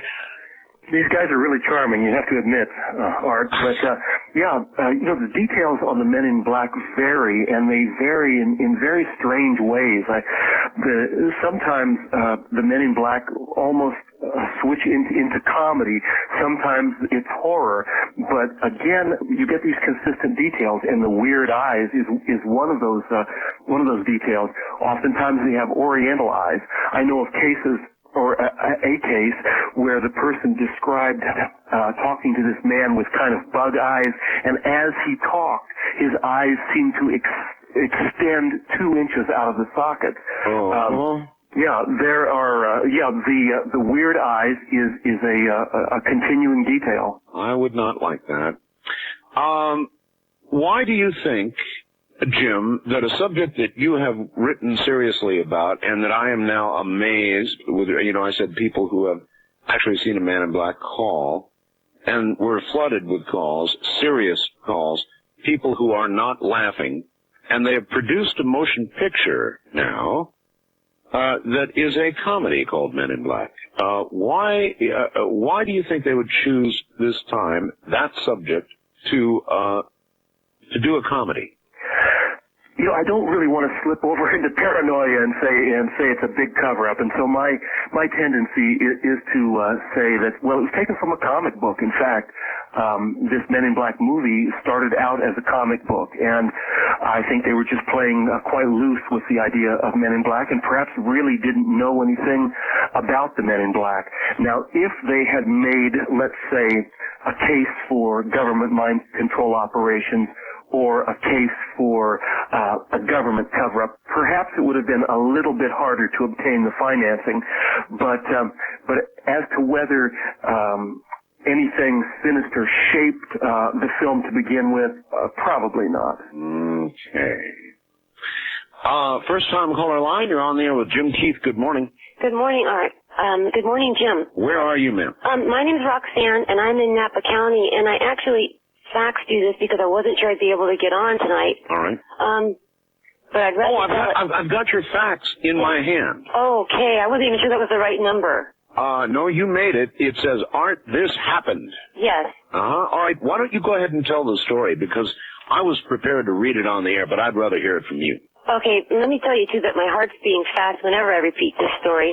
I've told very few people in my lifetime because I know what the reaction would be. And then when I did, I'm 41 now, and when I told someone who I thought was an intellectual about this a couple of years ago, they tried to justify it as being an act of child molestation that I didn't want to remember, so I was creating the Men in Black. But what it is this.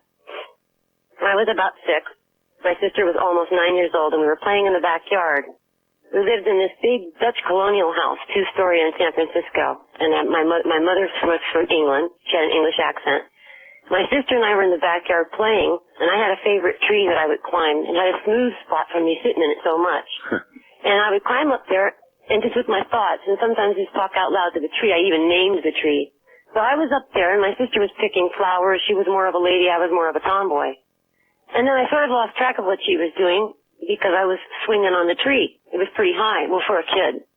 And then I could barely hear my mom's voice coming from the patio outside of the backyard. This is a huge house we're talking about. Right. And I heard my mom saying that, calling out, Roxanne, Denise, dinner time.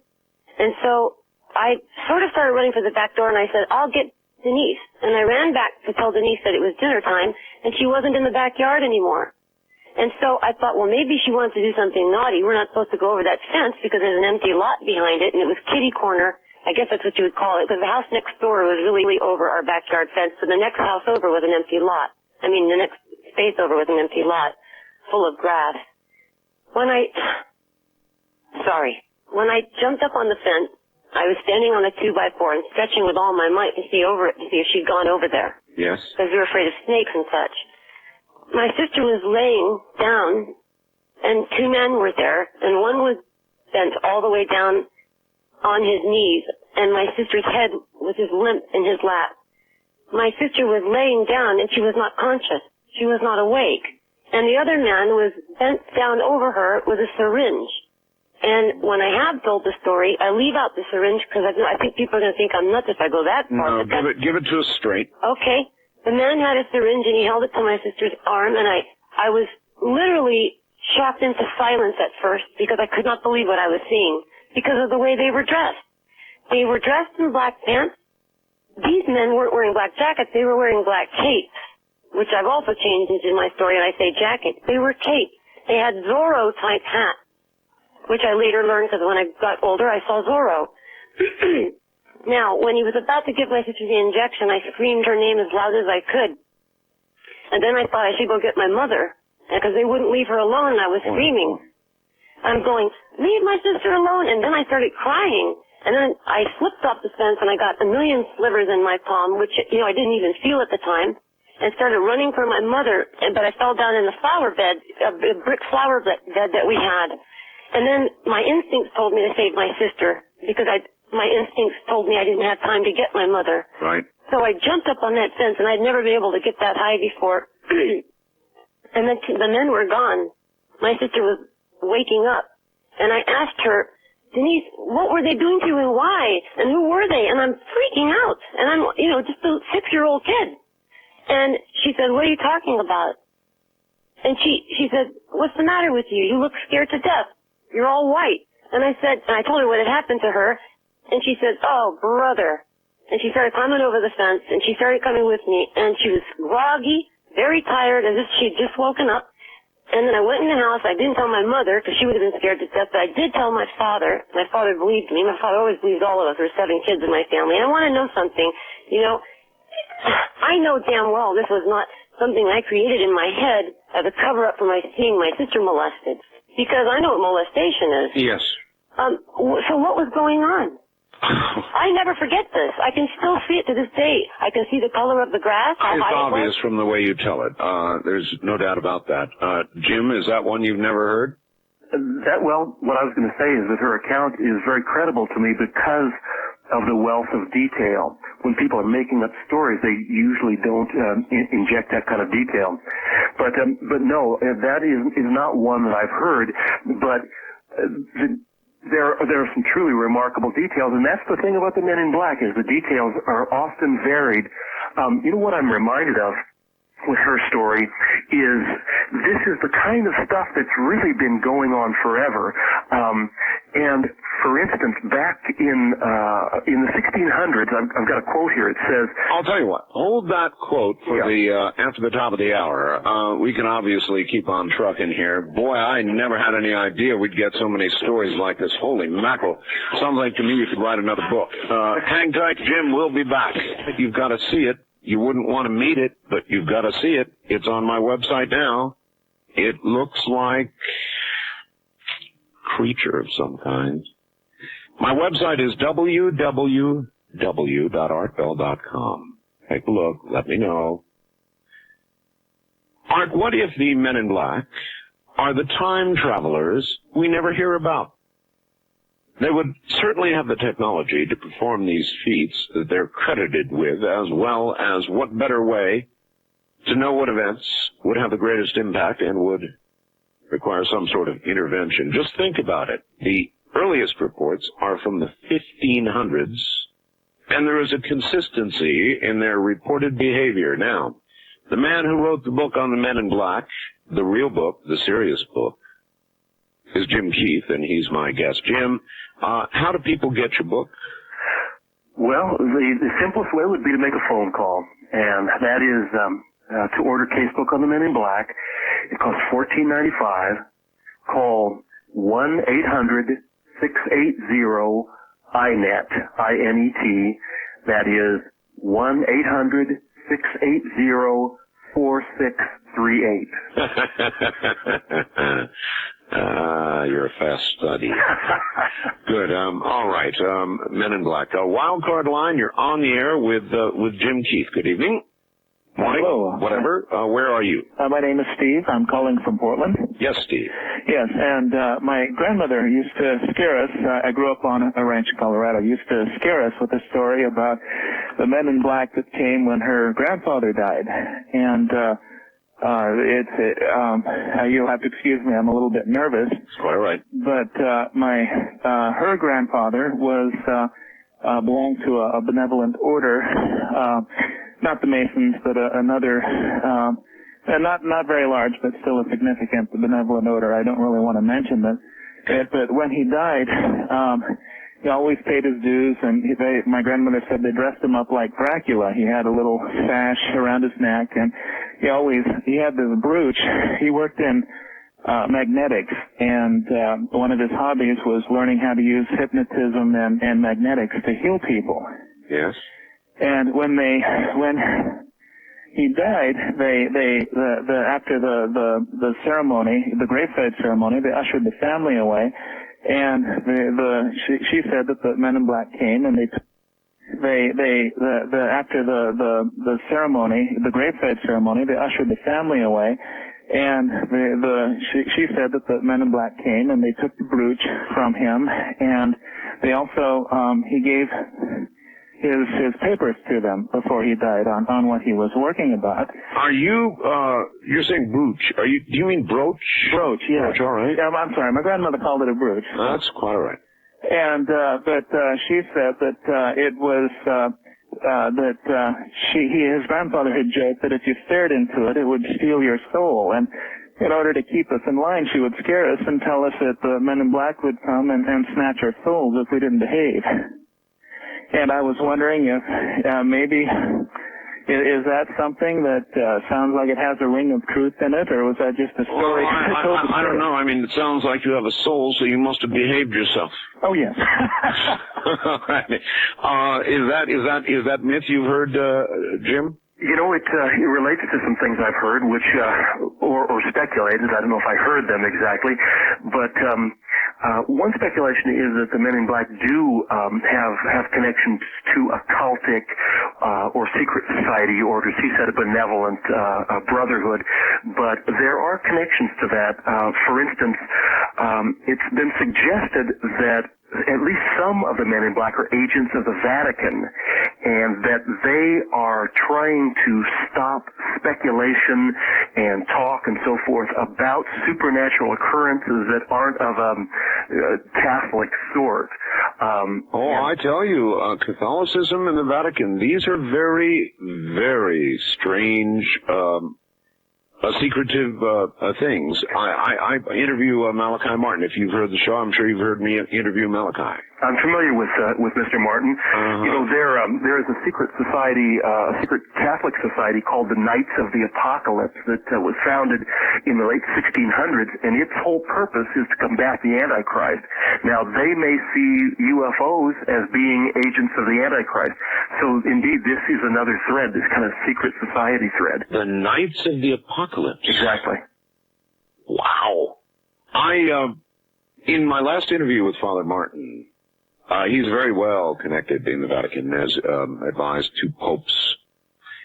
And there is a 7-mile labyrinth of secret material below the Vatican. Father Martin tells me that if I wish to contact him, because I'm going to Rome in October, and I've been sitting here contemplating ever since whether I really want to enter such a secret area beneath the Vatican. I may or may not do it. Depends on how adventuresome I feel, but adventuresome I feel than mine. Actually, that labyrinth sounds like kicks. Actually, that labyrinth. That's for real, Jim. Yeah, I know.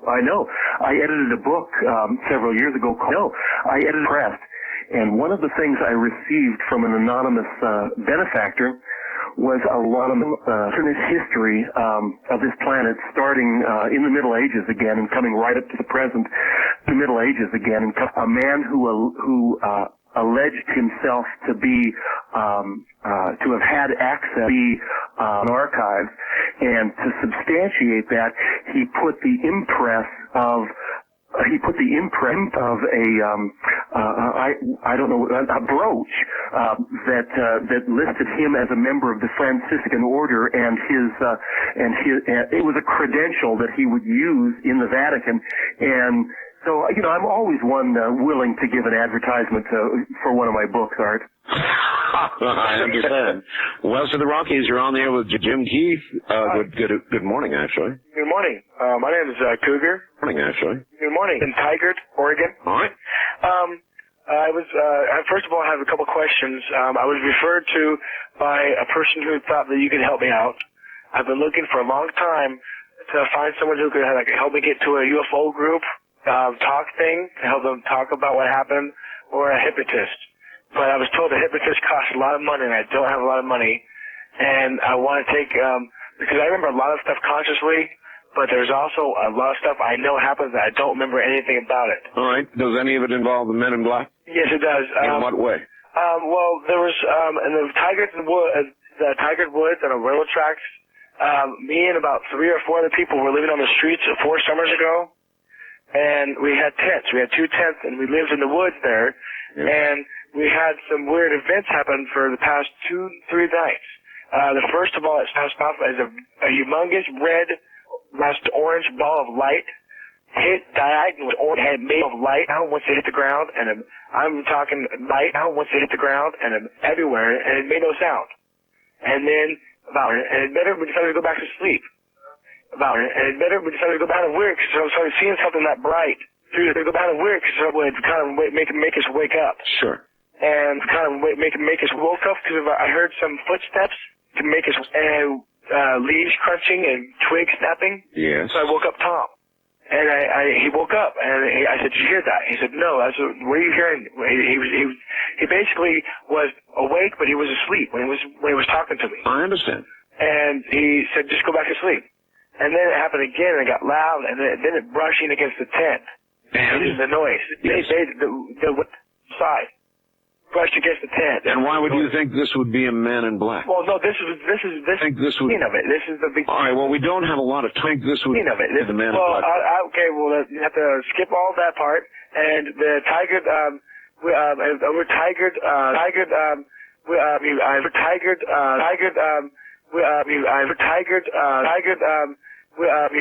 where you could see the part. You could not even see through the mirror thing. It was like a mirror glass for them to see through. Yeah.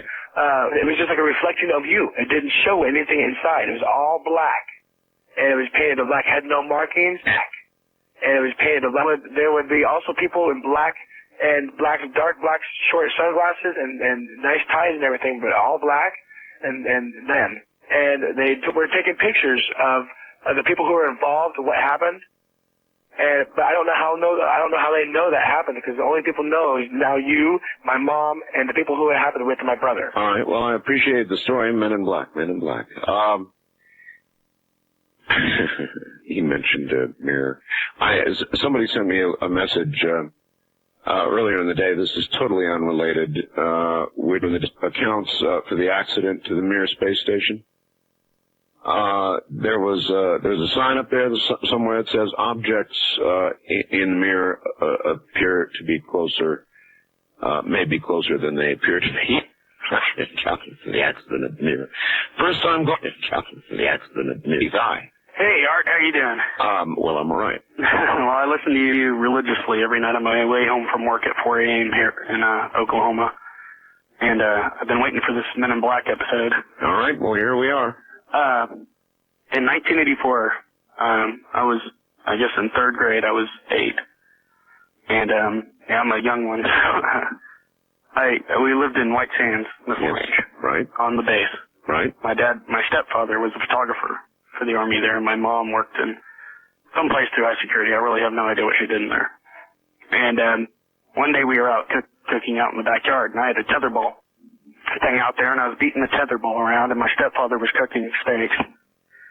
And if you know anything about White Sands, the houses are like right next to the mountain, and the mountain ranges, right there, the Rockies.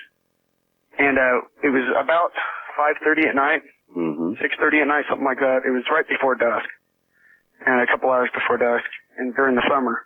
And a white light started from the left side of the mountains and ran towards the right side. I guess it went from south to north, and then stopped and shot to the middle of the mountains on the Las Cruces side of the mountains.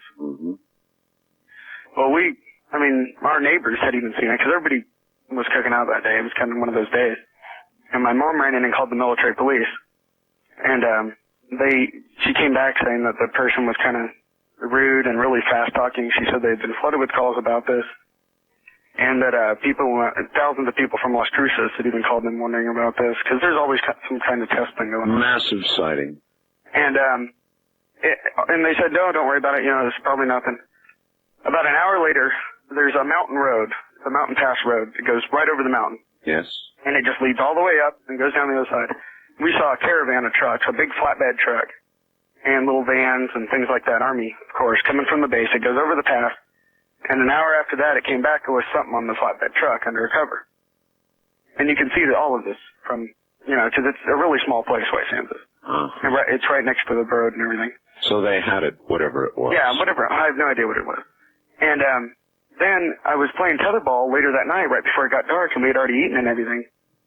And I looked inside, and my mom and my dad were talking to a man in a black suit with a black tie. And this other guy was in an Army suit.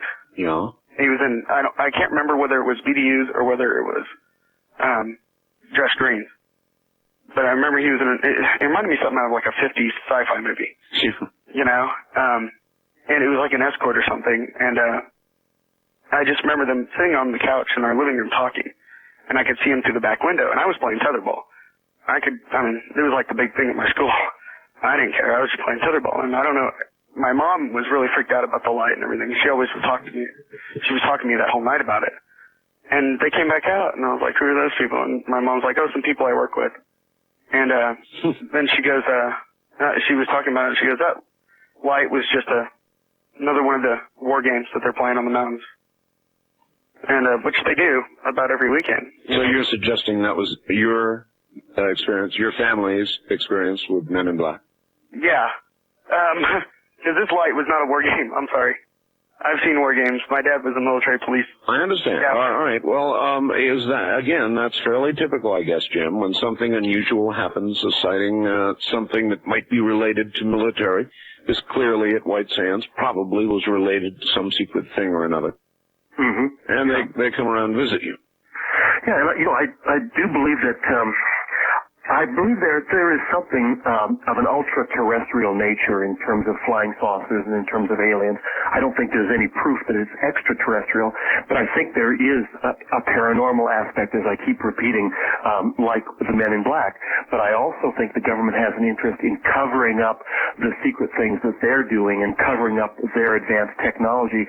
And part of that is by putting out information that suggests that all UFOs are extraterrestrials, and having people think of these kind of exotic craft only in terms of bug-eyed aliens. Well, again, if you wanted to silence somebody, you're not going to wear a loud sport coat and a striped tie and arrive in an orange car. Dark, black, silent, scary, that intimidates. Right. There's simply no question about it. What is your next book, Jim? I'm working on a book about mind control right now. It's called Mind Control, World Control, and it deals specifically with long-term projects by the CIA, such as MKUltra, involved in manipulating people and so forth, and really a history of mind control in this world, going back to early experiments around the turn of this century and up to the present, and trying to delve into what is true and what is falsification and rumor. Yep, the difference between truth and myth. All right, hang tight. We'll be right back, Jim. For my comfort level, Jim, why are we getting so much response? You know, I'm very impressed by the quality of response in terms of people who have called in, almost one for one. Yeah. They sound credible and spooky, and I'm very impressed as well. I mean, I'm surprised, and thinking about this. If a survey was done, there must be hundreds of thousands of stories about Men in Black around the world. I mean, I personally had no idea that there were so many encounters. I'm still trying to contemplate the nights of the apocalypse. All right, first time caller line. You're on there with Jim Keith. Good morning. Good morning. My name is Linda. Hi, Linda. I'm calling from Omaha, Nebraska. Okay. And this event happened in the first week of June of 1975. I was at my mother's house, and our first child was about 5 months old, my dad and my brother and my husband were all watching something on TV, and it was getting towards her bedtime, and she was getting fussy, and I wanted to go, so my future sister-in-law and I decided to walk out in the front yard with her for a while, try to keep her quiet and, stuff. And as we were standing out in the front yard, my sister-in-law was the first one that noticed the light, and she said, look, now where this was is in North Omaha, and the way airplanes come into North Omaha, they come in from the north and around to what's called Epley Airfield. And she says, look at that airplane, Linda. She says, doesn't that have odd-colored landing lights? And I looked at it, and it was an orange. They weren't white, they were orange. And I said, well, I don't think planes have orange landing lights. Mm-hmm. And it got over an area of a cemetery that was about a half a mile to a mile from my parents' house.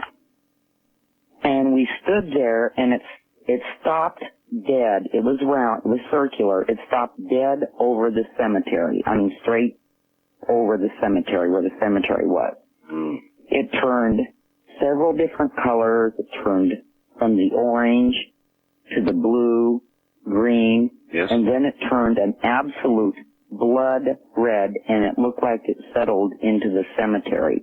Oh, man. Judy and I stood there and watched this, horrified, and we run back into the house and told everybody what we had seen. And my dad said, well, he said, let's go up and drive along the back side of the cemetery. The name of the street is State Street. Yeah. And he said, see if we can see anything up there. We drove up there, drove up and down, couldn't see anything. Went home. The next morning was like a Saturday morning. And my husband and I used to go over and have coffee and rolls with my parents on Saturday morning. We were over there. And my dad said, where does it look? Thing came down now, did you say? And I said, it looked like it was the highest point in the cemetery. And he says, why don't we just drive up there and look around? So my mother, my dad, I, my 21-year-old brother, and my husband, and my baby and I went up there. Careful. And we got up to where we thought was the highest point in the what was the highest point in the cemetery. And for where we were, the place we were, we could see a straight shot to my parents' house. Yes. Okay? Yes.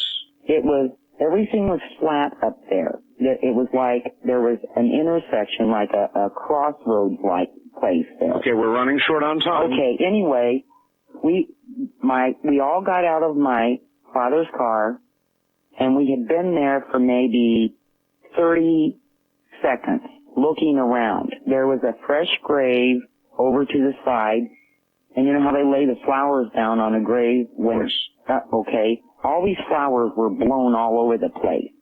All of a sudden, from nowhere, we had no idea from where, appears this car. And it's an old black car. My dad's dead now, but he said it was like maybe an old Packard or something like that, or Dodge or something. Yes. But it looked like it was absolutely brand new.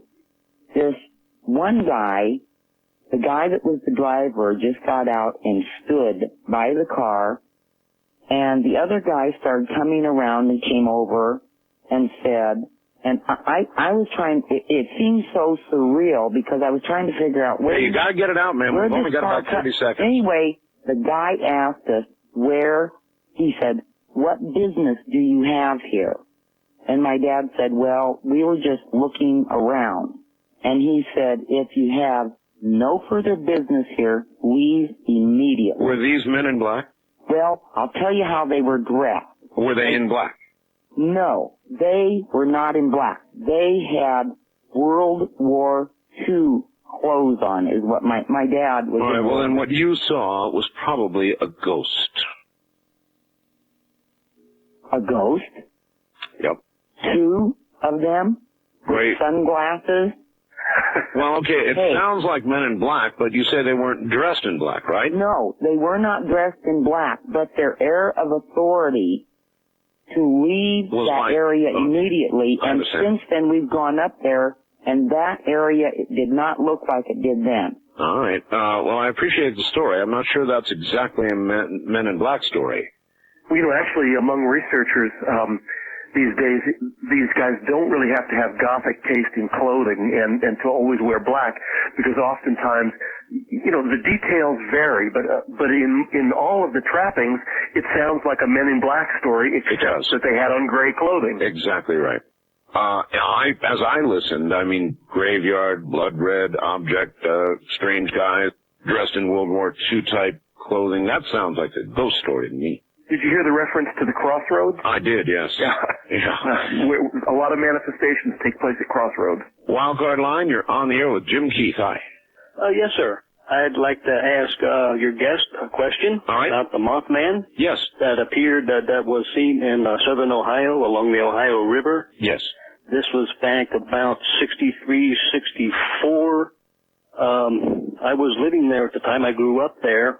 And I'd like to ask him if there is any connection between the bridge that collapsed across the Ohio River at the time. There's a lot of people that lived back there when I was there who think that it had something to do with the UFOs and the Mothman they were seeing at the time. And also I understand that there were some prophecies about that bridge collapsing. Mothman prophecies. Right. Jim?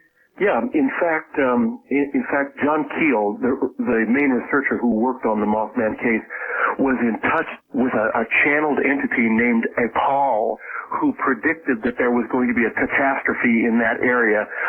He said something about a water processing plant blowing up or something. I don't remember the exact details.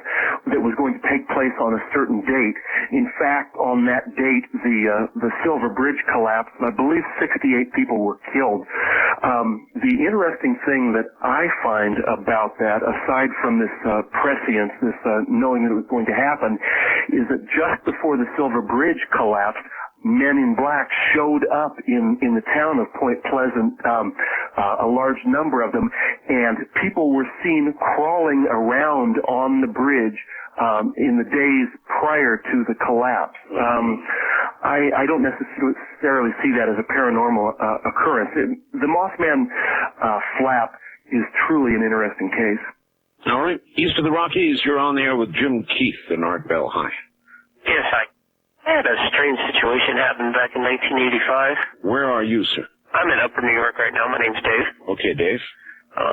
Back then I used to live in Pennsylvania, Latrobe, Pennsylvania.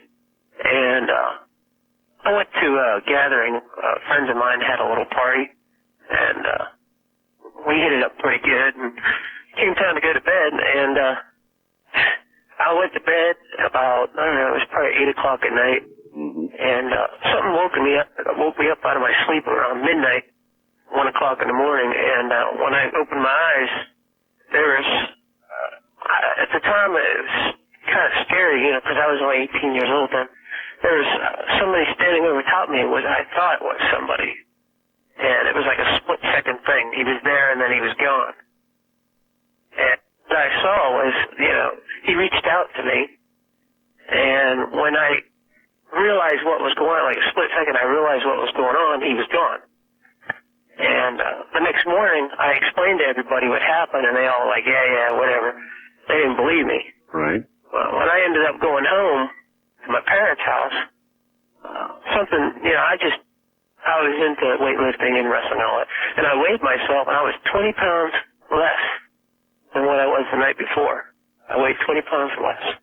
My. And I explained this to doctors, and I explained this to different people trying to explain how that happened. And everybody, yeah, we don't believe you. And the doctors couldn't explain it. Anything resembling a Men in Black? Yeah. The person had like a black tuxedo top on, like an overcoat with long sleeves and a long tail. Here we go. Yeah. And when he reached out to me, I was so startled that, I sort of like jumped up, and when I looked around again, he was gone. Well, it's a good thing there's not a lot of those guys around, or Kaito Slim would be out of business. I couldn't explain it. I had another thing happen to me. I was just wondering, I heard the other guy talking about the flatbed. Yeah. And he saw something on a flatbed. Oh, I've seen plenty of those too. Yeah, I drive tractor trailer now, and I was down in Georgia on a backcountry road. I decided not to take the interstate, and I passed a flatbed who had something on the bed that was marked with placards that said U.S. government property. Yep. And I was in the Air Force for 6 years, and I know what planes look like. I've seen some of the secret planes, and this thing had no cockpit, no jet propulsion on the back of it, and they had like a cable all the way around it saying U.S. government property. Yep. Well, I appreciate the story. I've seen a lot like that. And the characters that you see driving, accompanying these vehicles many times are what you might describe as men in black. I've seen that. I've seen that here in Nevada. They drive all kinds of things around on our highways that you can barely imagine and probably don't want to know about. All right, west of the Rockies, you're on the air with Jim Keith. Hi. Good morning, Art. Good morning, Jim. Thanks for taking my call. This is Richard in San Jose, California. Yes. And I had a situation back in the late 70s. I worked for an electronics company, and I was in shipping and receiving, and I was taking inventory. I was standing on one of these pallets. You know what a pallet is? Sure. And I fell through it, and I fell sideways and broke my ankle, and I'm stuck there. And I looked up, and I saw these two guys in black standing there. One was short, and it looked like they were taking inventory on me. I was wondering why I'm yelling, and why aren't you helping me? You know, why aren't these guys helping me? And they were standing. It was like a dream. I couldn't see any faces, but I saw they were in black. And next thing I knew, this little guy came running over, one of the guys that worked with me, and I'm a big guy. I was about 270 pounds, 6'2", and he lifted me right up, and my ankle was broke, and it was just dangling. But these guys were gone, and I heard Jim talk about earlier the trauma. This was definitely a trauma thing, you know. Mm-hmm. But I definitely saw these guys. So that was my. That's your Men in Black story, huh? Yeah. Yep. All right, I appreciate it. Before we let you get away, Jim, I have been instructed to ask you not to let you go without asking you about your work on something called Alternative 3, also known as Project Noah's Ark. Mm-hmm. Something about Jimmy Carter. What's all that? Well, Jimmy Carter, what I reference in my book, Casebook on Alternative 3, I like the word Casebook, apparently. Carter saw a UFO, and the way that keys in is that Alternative 3 was a hoax done on British TV in the mid-1970s. It's widely believed to be true, by UFO busts and so forth, but it was about a secret program of the elite to escape a dying Earth. And again, initially I thought this subject was just pure bunkum, but as I dug into this, I found that although there may not have been this specific Alternative 3 program, that every aspect of the program existed in one form or another. And so my Alternative 3 book, in a way, is a kind of an index to conspiracy, like secret space testing, government-built UFOs, mind control experiments, murdered scientists, that all happen to be put together in what was admittedly a hoax by the authors. It doesn't have a darn thing to do with Men in Black, but there it is. How many books have you written?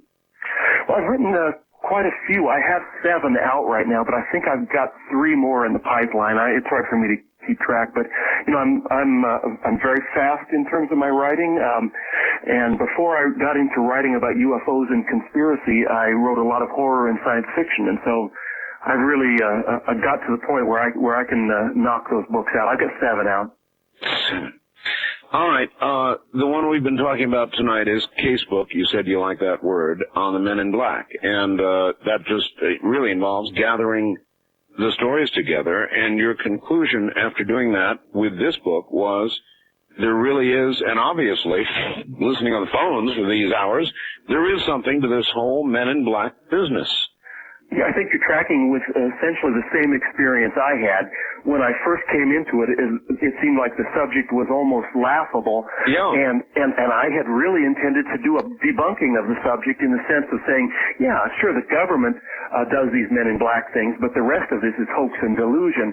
But after going through hundreds of these cases, I found that I was convinced there were so many credible cases that are impossible. And I came to the conclusion that to grasp the truth about the men in black, you had to deal with the impossible. So in other words, you went into it, even though you had a prejudice, you came out on the other end concluding there really is something to all of this. And I in all the years I've been doing talk radio, you hear occasionally about the men in black. Only occasionally. But the minute you actually open the lines, it's like right now, they're just blazing away. I mean, all these people have seen men in black. It's incredible. Why is there not, other than the popular comedy movie right now and your book, why have we not heard more about it in popular literature? I think it's very hard to wrap your wits around the men in black and to really come up with an explanation for it.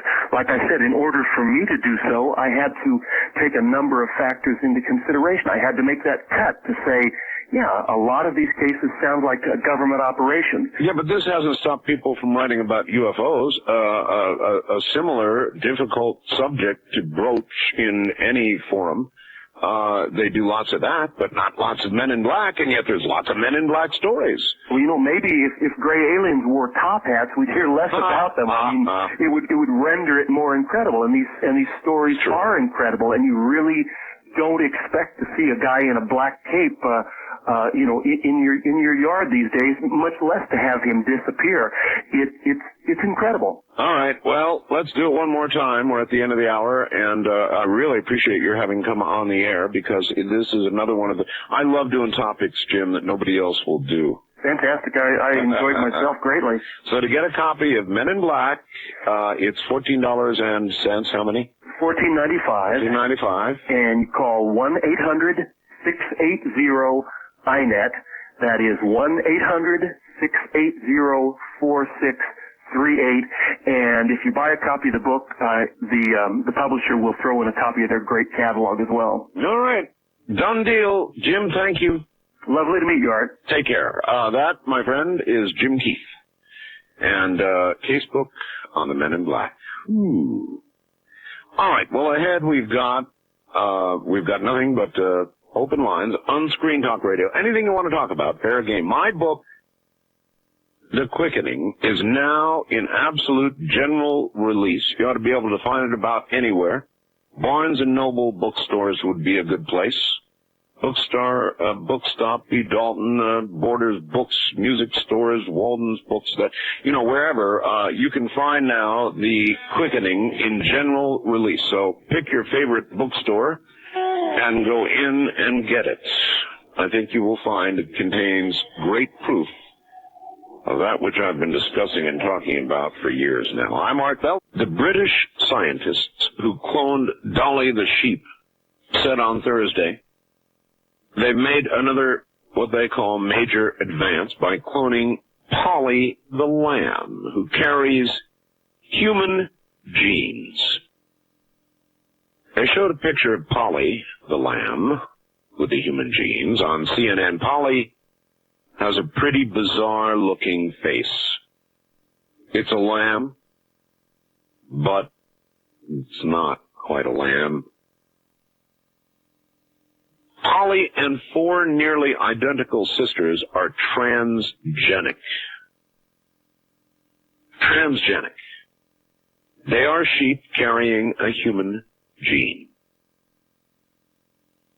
Claimed the scientist managing director of Therapeutics, the company that did this, quote, "It was what we told everybody we were going to do, but it's nice to be able to say that we've done it," end quote. Well, I don't know whether it's nice or not. I'm beginning to get a little concerned that all of this genetic research is going to reach a mass critical point. I mean, this is the stuff they're doing in public.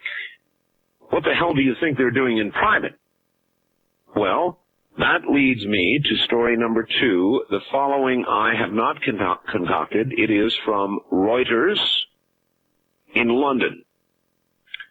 Gene therapy could be twisted into terrifying genetic weapons that target and destroy ethnic groups. British doctors warned on Tuesday. The British Medical Association, remember this is Reuters, the British Medical Association is so worried by the possibility that it has commissioned a team of geneticists, biologists, lawyers, and warfare experts to see if the technology is possible, and if so, to ban it now. It is, said the doctor, Dr. Deveni, I believe it is, a particularly horrifying thought. If you were a dictator somewhere in the world, and you wanted to get rid of a group of people in your population who opposed you, whether you're talking about the Hutus, the Tutsis in Rwanda, Bosnian Serbs, or 1930s Germany, you could use this.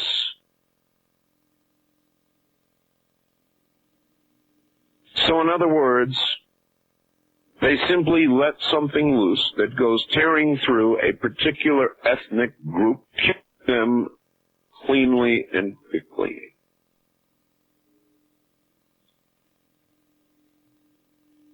Anybody out there really want to try and argue with my concept of the quickening? Raise your hands, please. Anybody want to argue with that? I have documented in my book exactly what I just talked about. This really is a book that you should have, so I will use this as an opportunity to plug my book. It's in bookstores now nationally. So you don't have to call a number. You can still do that, by the way, but really the easier way to do it now is simply to go into a bookstore and ask for the quickening. And that's what I suggest you do. God, we're getting in frightening times, aren't we? On the lighter side, as I tried to say earlier, and I didn't say it right, to quote some email I got, engineers from NASA have finally, don't forget Richard Hoagland speaking at NASA tomorrow night, engineers at NASA have finally determined the cause for the accident which placed the Russian space station and its resident personnel in jeopardy. In a statement released Thursday, a spokesperson for the agency said, "Our investigation has revealed that the collision between the Russian space station and the resupply rocket was caused by one thing and one thing only. Objects in mirror are closer than they appear." Resist that. And then there is this. 2 more weirdo items. This guy wakes up one morning to find a gorilla in his backyard tree. Imagine that, finding a gorilla in your backyard tree. Anyway, he gets his phone book and looks up the gorilla removal service in the yellow pages. The gorilla service guy says he can help him out, but he needs to know if it's a male or female gorilla. So the man runs outside, leaving the phone off the hook, checks it out, and tells the gorilla service guy it's a male gorilla. Service guy says, "Okay, I'll be right over." A short time later, the service guy shows up with a stick, a chihuahua, a shotgun, and a pair of handcuffs. He gives the man some instructions. Now he tells the man, "I'm going to climb the tree, and I'm going to poke this gorilla with a stick until he falls. When he does, the trained chihuahua will attack the gorilla's genitals. The gorilla will then reach for his genitals to protect himself naturally, and that's when you snap the handcuffs on him." Man says, "Okay. Well, what am I supposed to do with the shotgun?" Service guy replies, "If I fall out of the tree before the gorilla, shoot the chihuahua. Saving these up. And today's breaking news from the Associated Press. 3 Yemeni men claim ownership of Mars and have actually filed a lawsuit against NASA for landing on the red planet. And I have their names here, and I wouldn't even begin to try to pronounce them. These 3 men have filed documents in a Yemeni court that they say prove their claim that they own Mars. They said, quote, we inherited the planet from our ancestors 3,000 years ago. And they are very upset that NASA's Pathfinder spacecraft landed on Mars, their property, July 4th. Now, while I've seen a lot of photographs of Mars, panoramic views, I've not yet seen anything resembling a Yemeni no trespassing sign. Nevertheless, they're upset that Sojourner and Pathfinder began exploring Mars without informing them or even seeking their approval. One has to wonder if the plaintiff's case is granted, what NASA is going to be able to do to satisfy the verdict. Asked for comment, Richard Cook, Pathfinder mission manager at NASA's Jet Propulsion Laboratory at Pasadena, said, Mars is everybody's. It's for the whole world to explore and understand.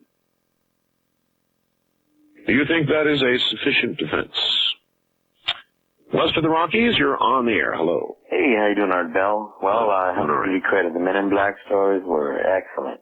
Well, as I said earlier, I enjoy doing things that other talk show hosts would not dream of doing, so... And it goes into the mythical and old-time legends that we've had throughout the centuries. I think the Men in Black have been with us since maybe 2,000-3,000 years ago, since recorded history. He thought 1,500. 1,500, yes. I think they've been with us a very long time in mythology. Hundreds of years, at least. And what I would like to discuss is a previous show you had a gentleman who was going to go into this electric field, 3 million milliwatt electric field. No. 3 million volts. A Jacob's ladder, improved actually. Madman Markham has not been heard from.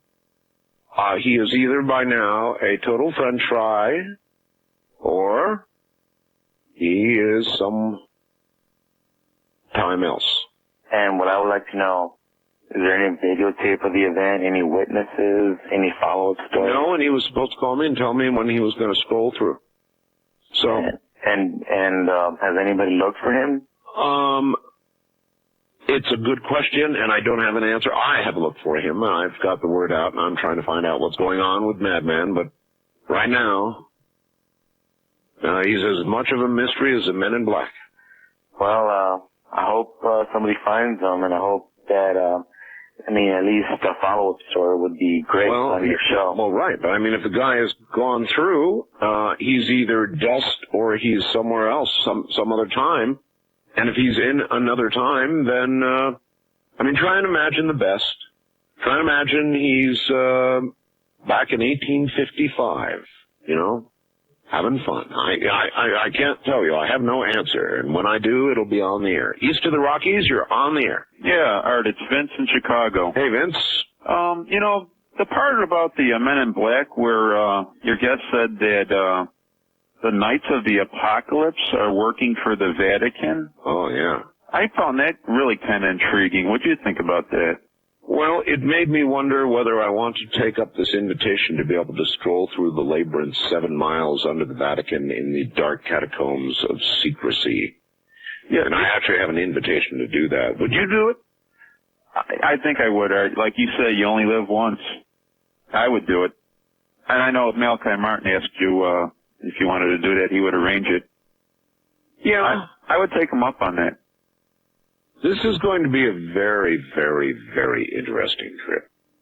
Did you ever hear the Knights of the Apocalypse? I never did. No, but somehow, one can absolutely imagine that there is such a group. I don't know if they call themselves the Knights of the Apocalypse. It's certainly a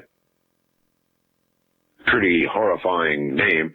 But, I mean, sure, the church absolutely believes the Antichrist is coming, and I am sure that they have very special groups that are following leads, looking for exactly that occurrence. Of course, I believe it, yes.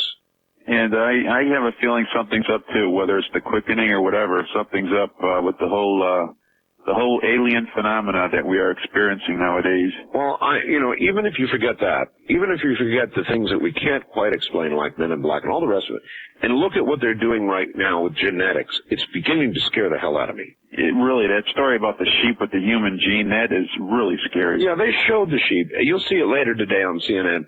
Look very carefully at that sheep's face. It has subtle human characteristics, and it's eerie. It sounds very eerie. All right, how about Phoenix? Has anything happened in Phoenix yet? Well, we'll get a full report tomorrow night. That's why Mr. Hoagland's going to be here. I'm looking forward to hearing that. Mr. Hoagland's one of my favorite guests on your program. He's always very interesting, and should be a good show. All right. Well, I will strangle him until he comes to the point. Just as a favor for all of you and my own sanity. Richard knows this of himself. So we've got an awful lot of material to cover tomorrow night, and I'm not going to allow Richard to drag each one out until the point where I'm ready to explode. Now, I realize that you've got to lay groundwork for a lot of what you say. And he promised yesterday when I spoke with him that, in fact, because we have laid so much groundwork already, that we will be coming to the point very quickly with very many things. And it's not just Richard tomorrow night, but he's bringing a lot of expert support for what he's got to say. So we'll see. We'll be going into, but not completing, the 26th. And you recall Richard said that he expected something between the 20th and the 26th. If you want to know what I think we got it. If you recall, the Pathfinder and Sojourner they lost contact on, of all days, the 20th. NASA lost contact with them.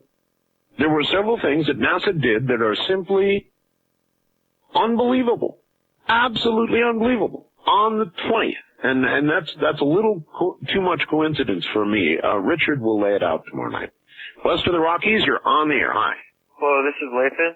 Lathan, where are you? I am in Tigers. Okay. Oh, did you call earlier? No, I actually know the guy, but... You know the guy. Well, turn your radio off. Okay. That's number one. What I wanted to know about is if the planets aligning and everything would have to do with that. To do with what? Well, I mean, the supernatural and... Yes, when they align, we are all going to wink out. Okay, well, just like that. I don't think it'll be happening just like that. Yes, it will. Just like that. I think it'll also have to do something with a lot of the occurrences with UFO sightings. No, you're going to wink out. Gone. Okay. Dust.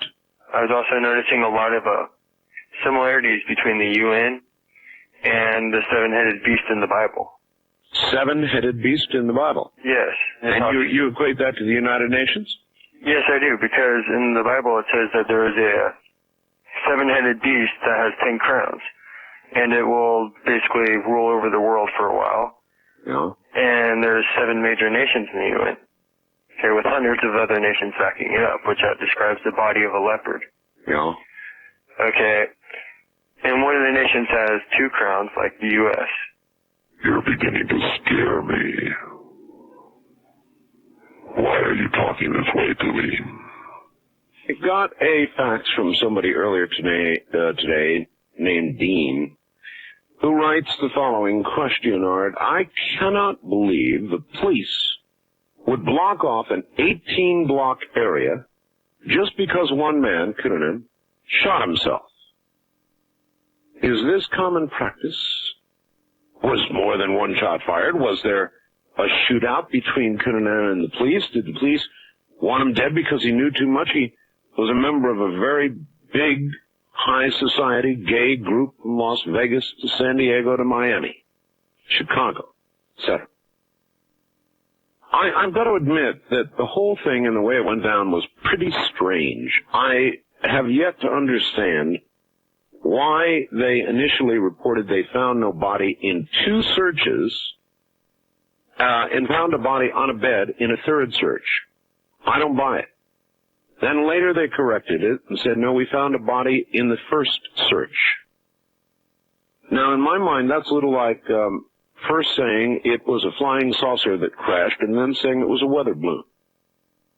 So there's a number of things about this whole business with Coonan that I don't understand.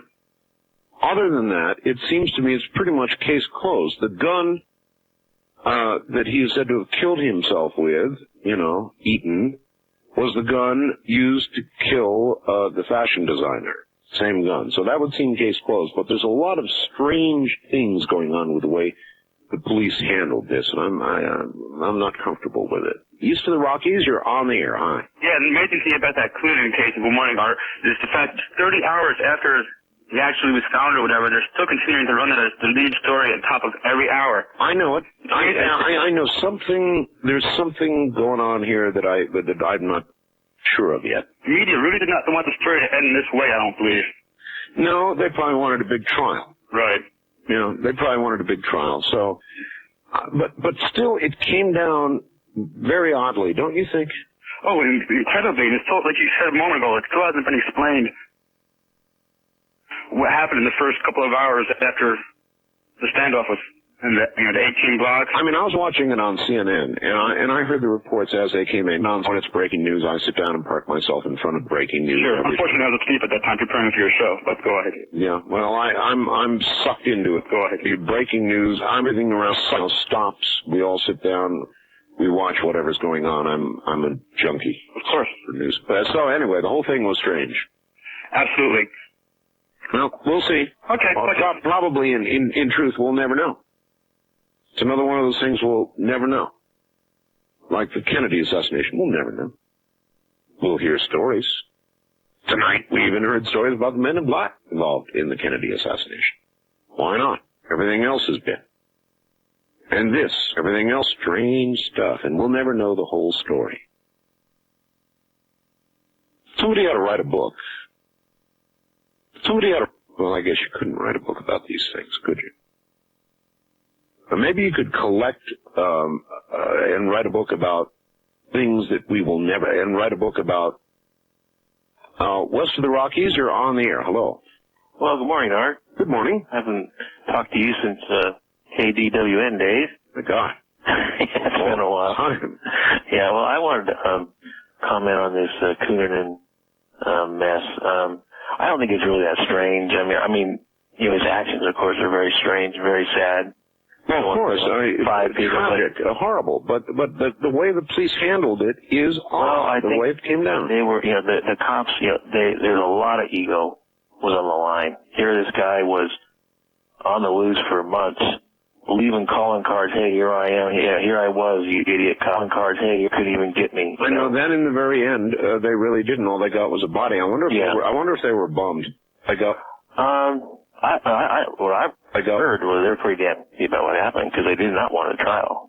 They just, more publicity, more of him grandstanding and whatever. I mean, to me, he just, at the end of it, he's, oh, that's it, man. Here I killed 4 people. Yep. I got no money. My friends are all turning against me. What few friends I got left. Oh, the hell with it. I hear you. I'm sure you're exactly right. He laid on that bed and he just blew his brains out. I hear you, but maybe they're in some ways disappointed there wasn't some shootout. Well, I don't know. Yeah, well, those Miami cops are known to be pretty quick, trigger, But you remember those riots they had down there a couple of years ago? Yep. Yeah, the Cubans and blacks and everything. But I don't know. I think that I really feel really bad for the families. I just that. It's just always. It's so sad, Always. And the only reason I guess, that they had captured him alive is so that we could understand why he did what he did. Well, one more thing, Art. A very strange occurrence happened at the Senate hearings today or yesterday. Finances, campaign finances. We had a witness who didn't want to plead the Fifth. He didn't have to be subpoenaed. He didn't run away from the country. And for some reason, he said, okay, here I am. Take your best shot at me. Yeah. And the Democrats were absolutely didn't know what to do. They were shooting blanks all over the place. And that was pretty amazing. I think, I don't and think... John Glenn.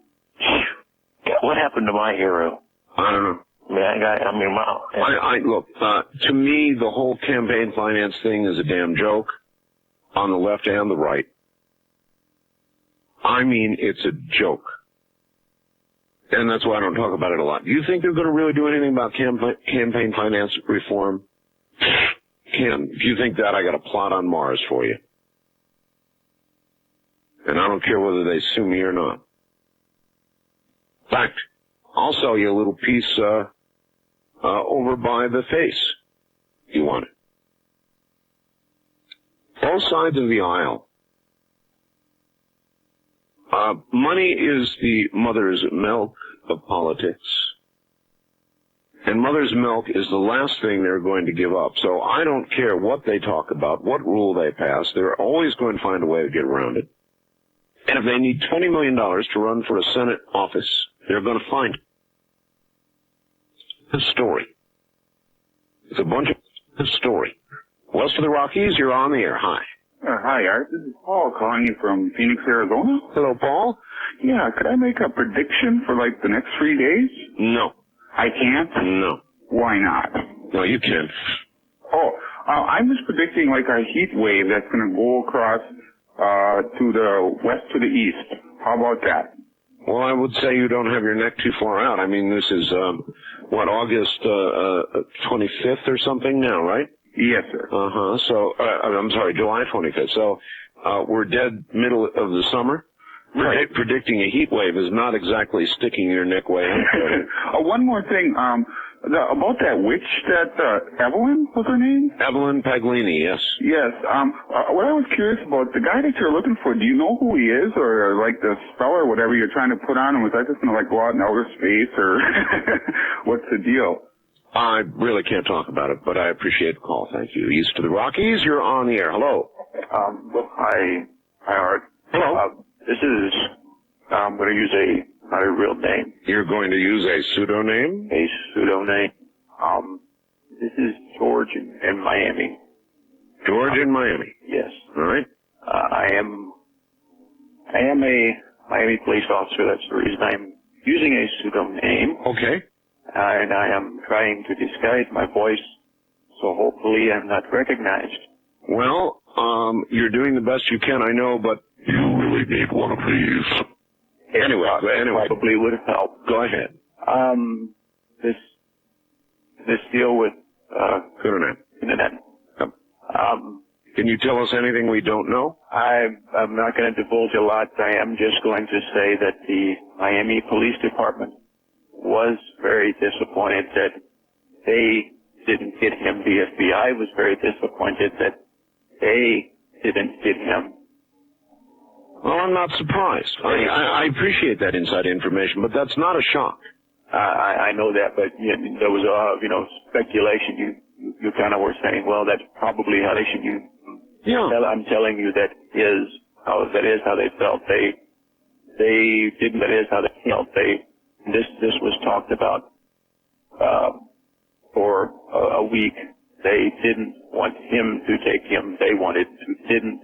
I don't doubt a word you're saying, and I appreciate your verifying what I thought. Okay, all right. Have a good night. Yes, sir. You too. Yeah, I think that guy was real. Sure. I absolutely buy into what you just said and what I think. It's a natural reaction for the police and the FBI who wanted to get their guy. They didn't want their guy to get himself. They wanted to get their guy. And I will even extend it beyond that. I'm disappointed in that. The reason that I would like to know his motivation. I mean, are we beginning to get more and more people I refer to my quickening, thank you, and you'll find a chapter in the book on this, who just don't care about life. Life means nothing. I'm into pure speculation now. But Cunanan seemed to be taunting the police, always a bad idea, into catching him, saying, leaving clues, getting close, catch me, come on, get me, get me, get me. And there is a certain amount of ego involved in law enforcement, and they wanted to get his tail end. And I think from society's point of view, we've got to begin to understand why you're getting these people who crave attention and murder to get it. He literally turned from whatever he was into a serial killer for attention. Took life without thinking about it to get attention. We need to be able to understand something about these people. So from that point of view, I think it was very disappointing that he was not taken alive. And as for the police, it is, and I understand their disappointment at not getting him one way or the other. It's a natural reaction. It's not a big secret. It was one of the biggest manhunts in all of history, and I'm sure they wanted to get their man. First time caller line, you're on the air. Hi. Hello? Turn your radio off, please. Yes, I will. Okay, please. Thank you. Hello? Hello? Yes. Am I speaking to Arbel? You are? Oh, this is a first-time caller. I am from Vancouver, British Columbia. Ah, okay. And I discovered your program, in fact, only the beginning last week. And I'm very intrigued by it. But last night's program has completely, I don't know, confounded me. I am just, I couldn't sleep, I'll tell you honestly. Colonel Corso. Yeah. Yes, I understand your reaction because by listening to a man who's 82 years old, with his background unquestioned, we know his background is accurate, saying what he said, you're forced to either believe what he said is absolutely true, which is mind-boggling, or you're forced to believe he's a liar, which in his case is very difficult. I believe he's telling the truth. Yeah, so do I. And another condition is this. I already ordered that book, and I can read in Vancouver from Banyan Books, but the quickening I want so much to get, and I tried all big books to write, and no, I never heard of it, and it's not on the list, but that one from the Colonel Philip Corso, yes, they had on the list. Well, his book has been out for some time now. Mine just went to the bookstores. Yeah. So, continue to check. They should have it on their computer list. He said not yet. And if they don't, they will soon. Now, you're in Canada, so I'm not as sure about that. I will have to ask my publisher. It certainly is true in this country, and maybe Canada takes a little longer. I'm not sure. Mm-hmm. But they have that. They have it on the list from Colonel Corso. Yes, I'm sure they would. Yeah. But I've asked them anyway to try to get me 2 copies because somebody else is very interested too. So I really hope I can get that book. Where are you? From now on, I'm listening every night to you. I hear an accent in you. Where are you from? From Holland. I'm sorry? From Holland. Holland? Yes. Wonderful. Well, you call me again. Good luck on the book. It's a great read. You will really enjoy it. Thank you very much for taking my call, too. Okay, take care. From Holland.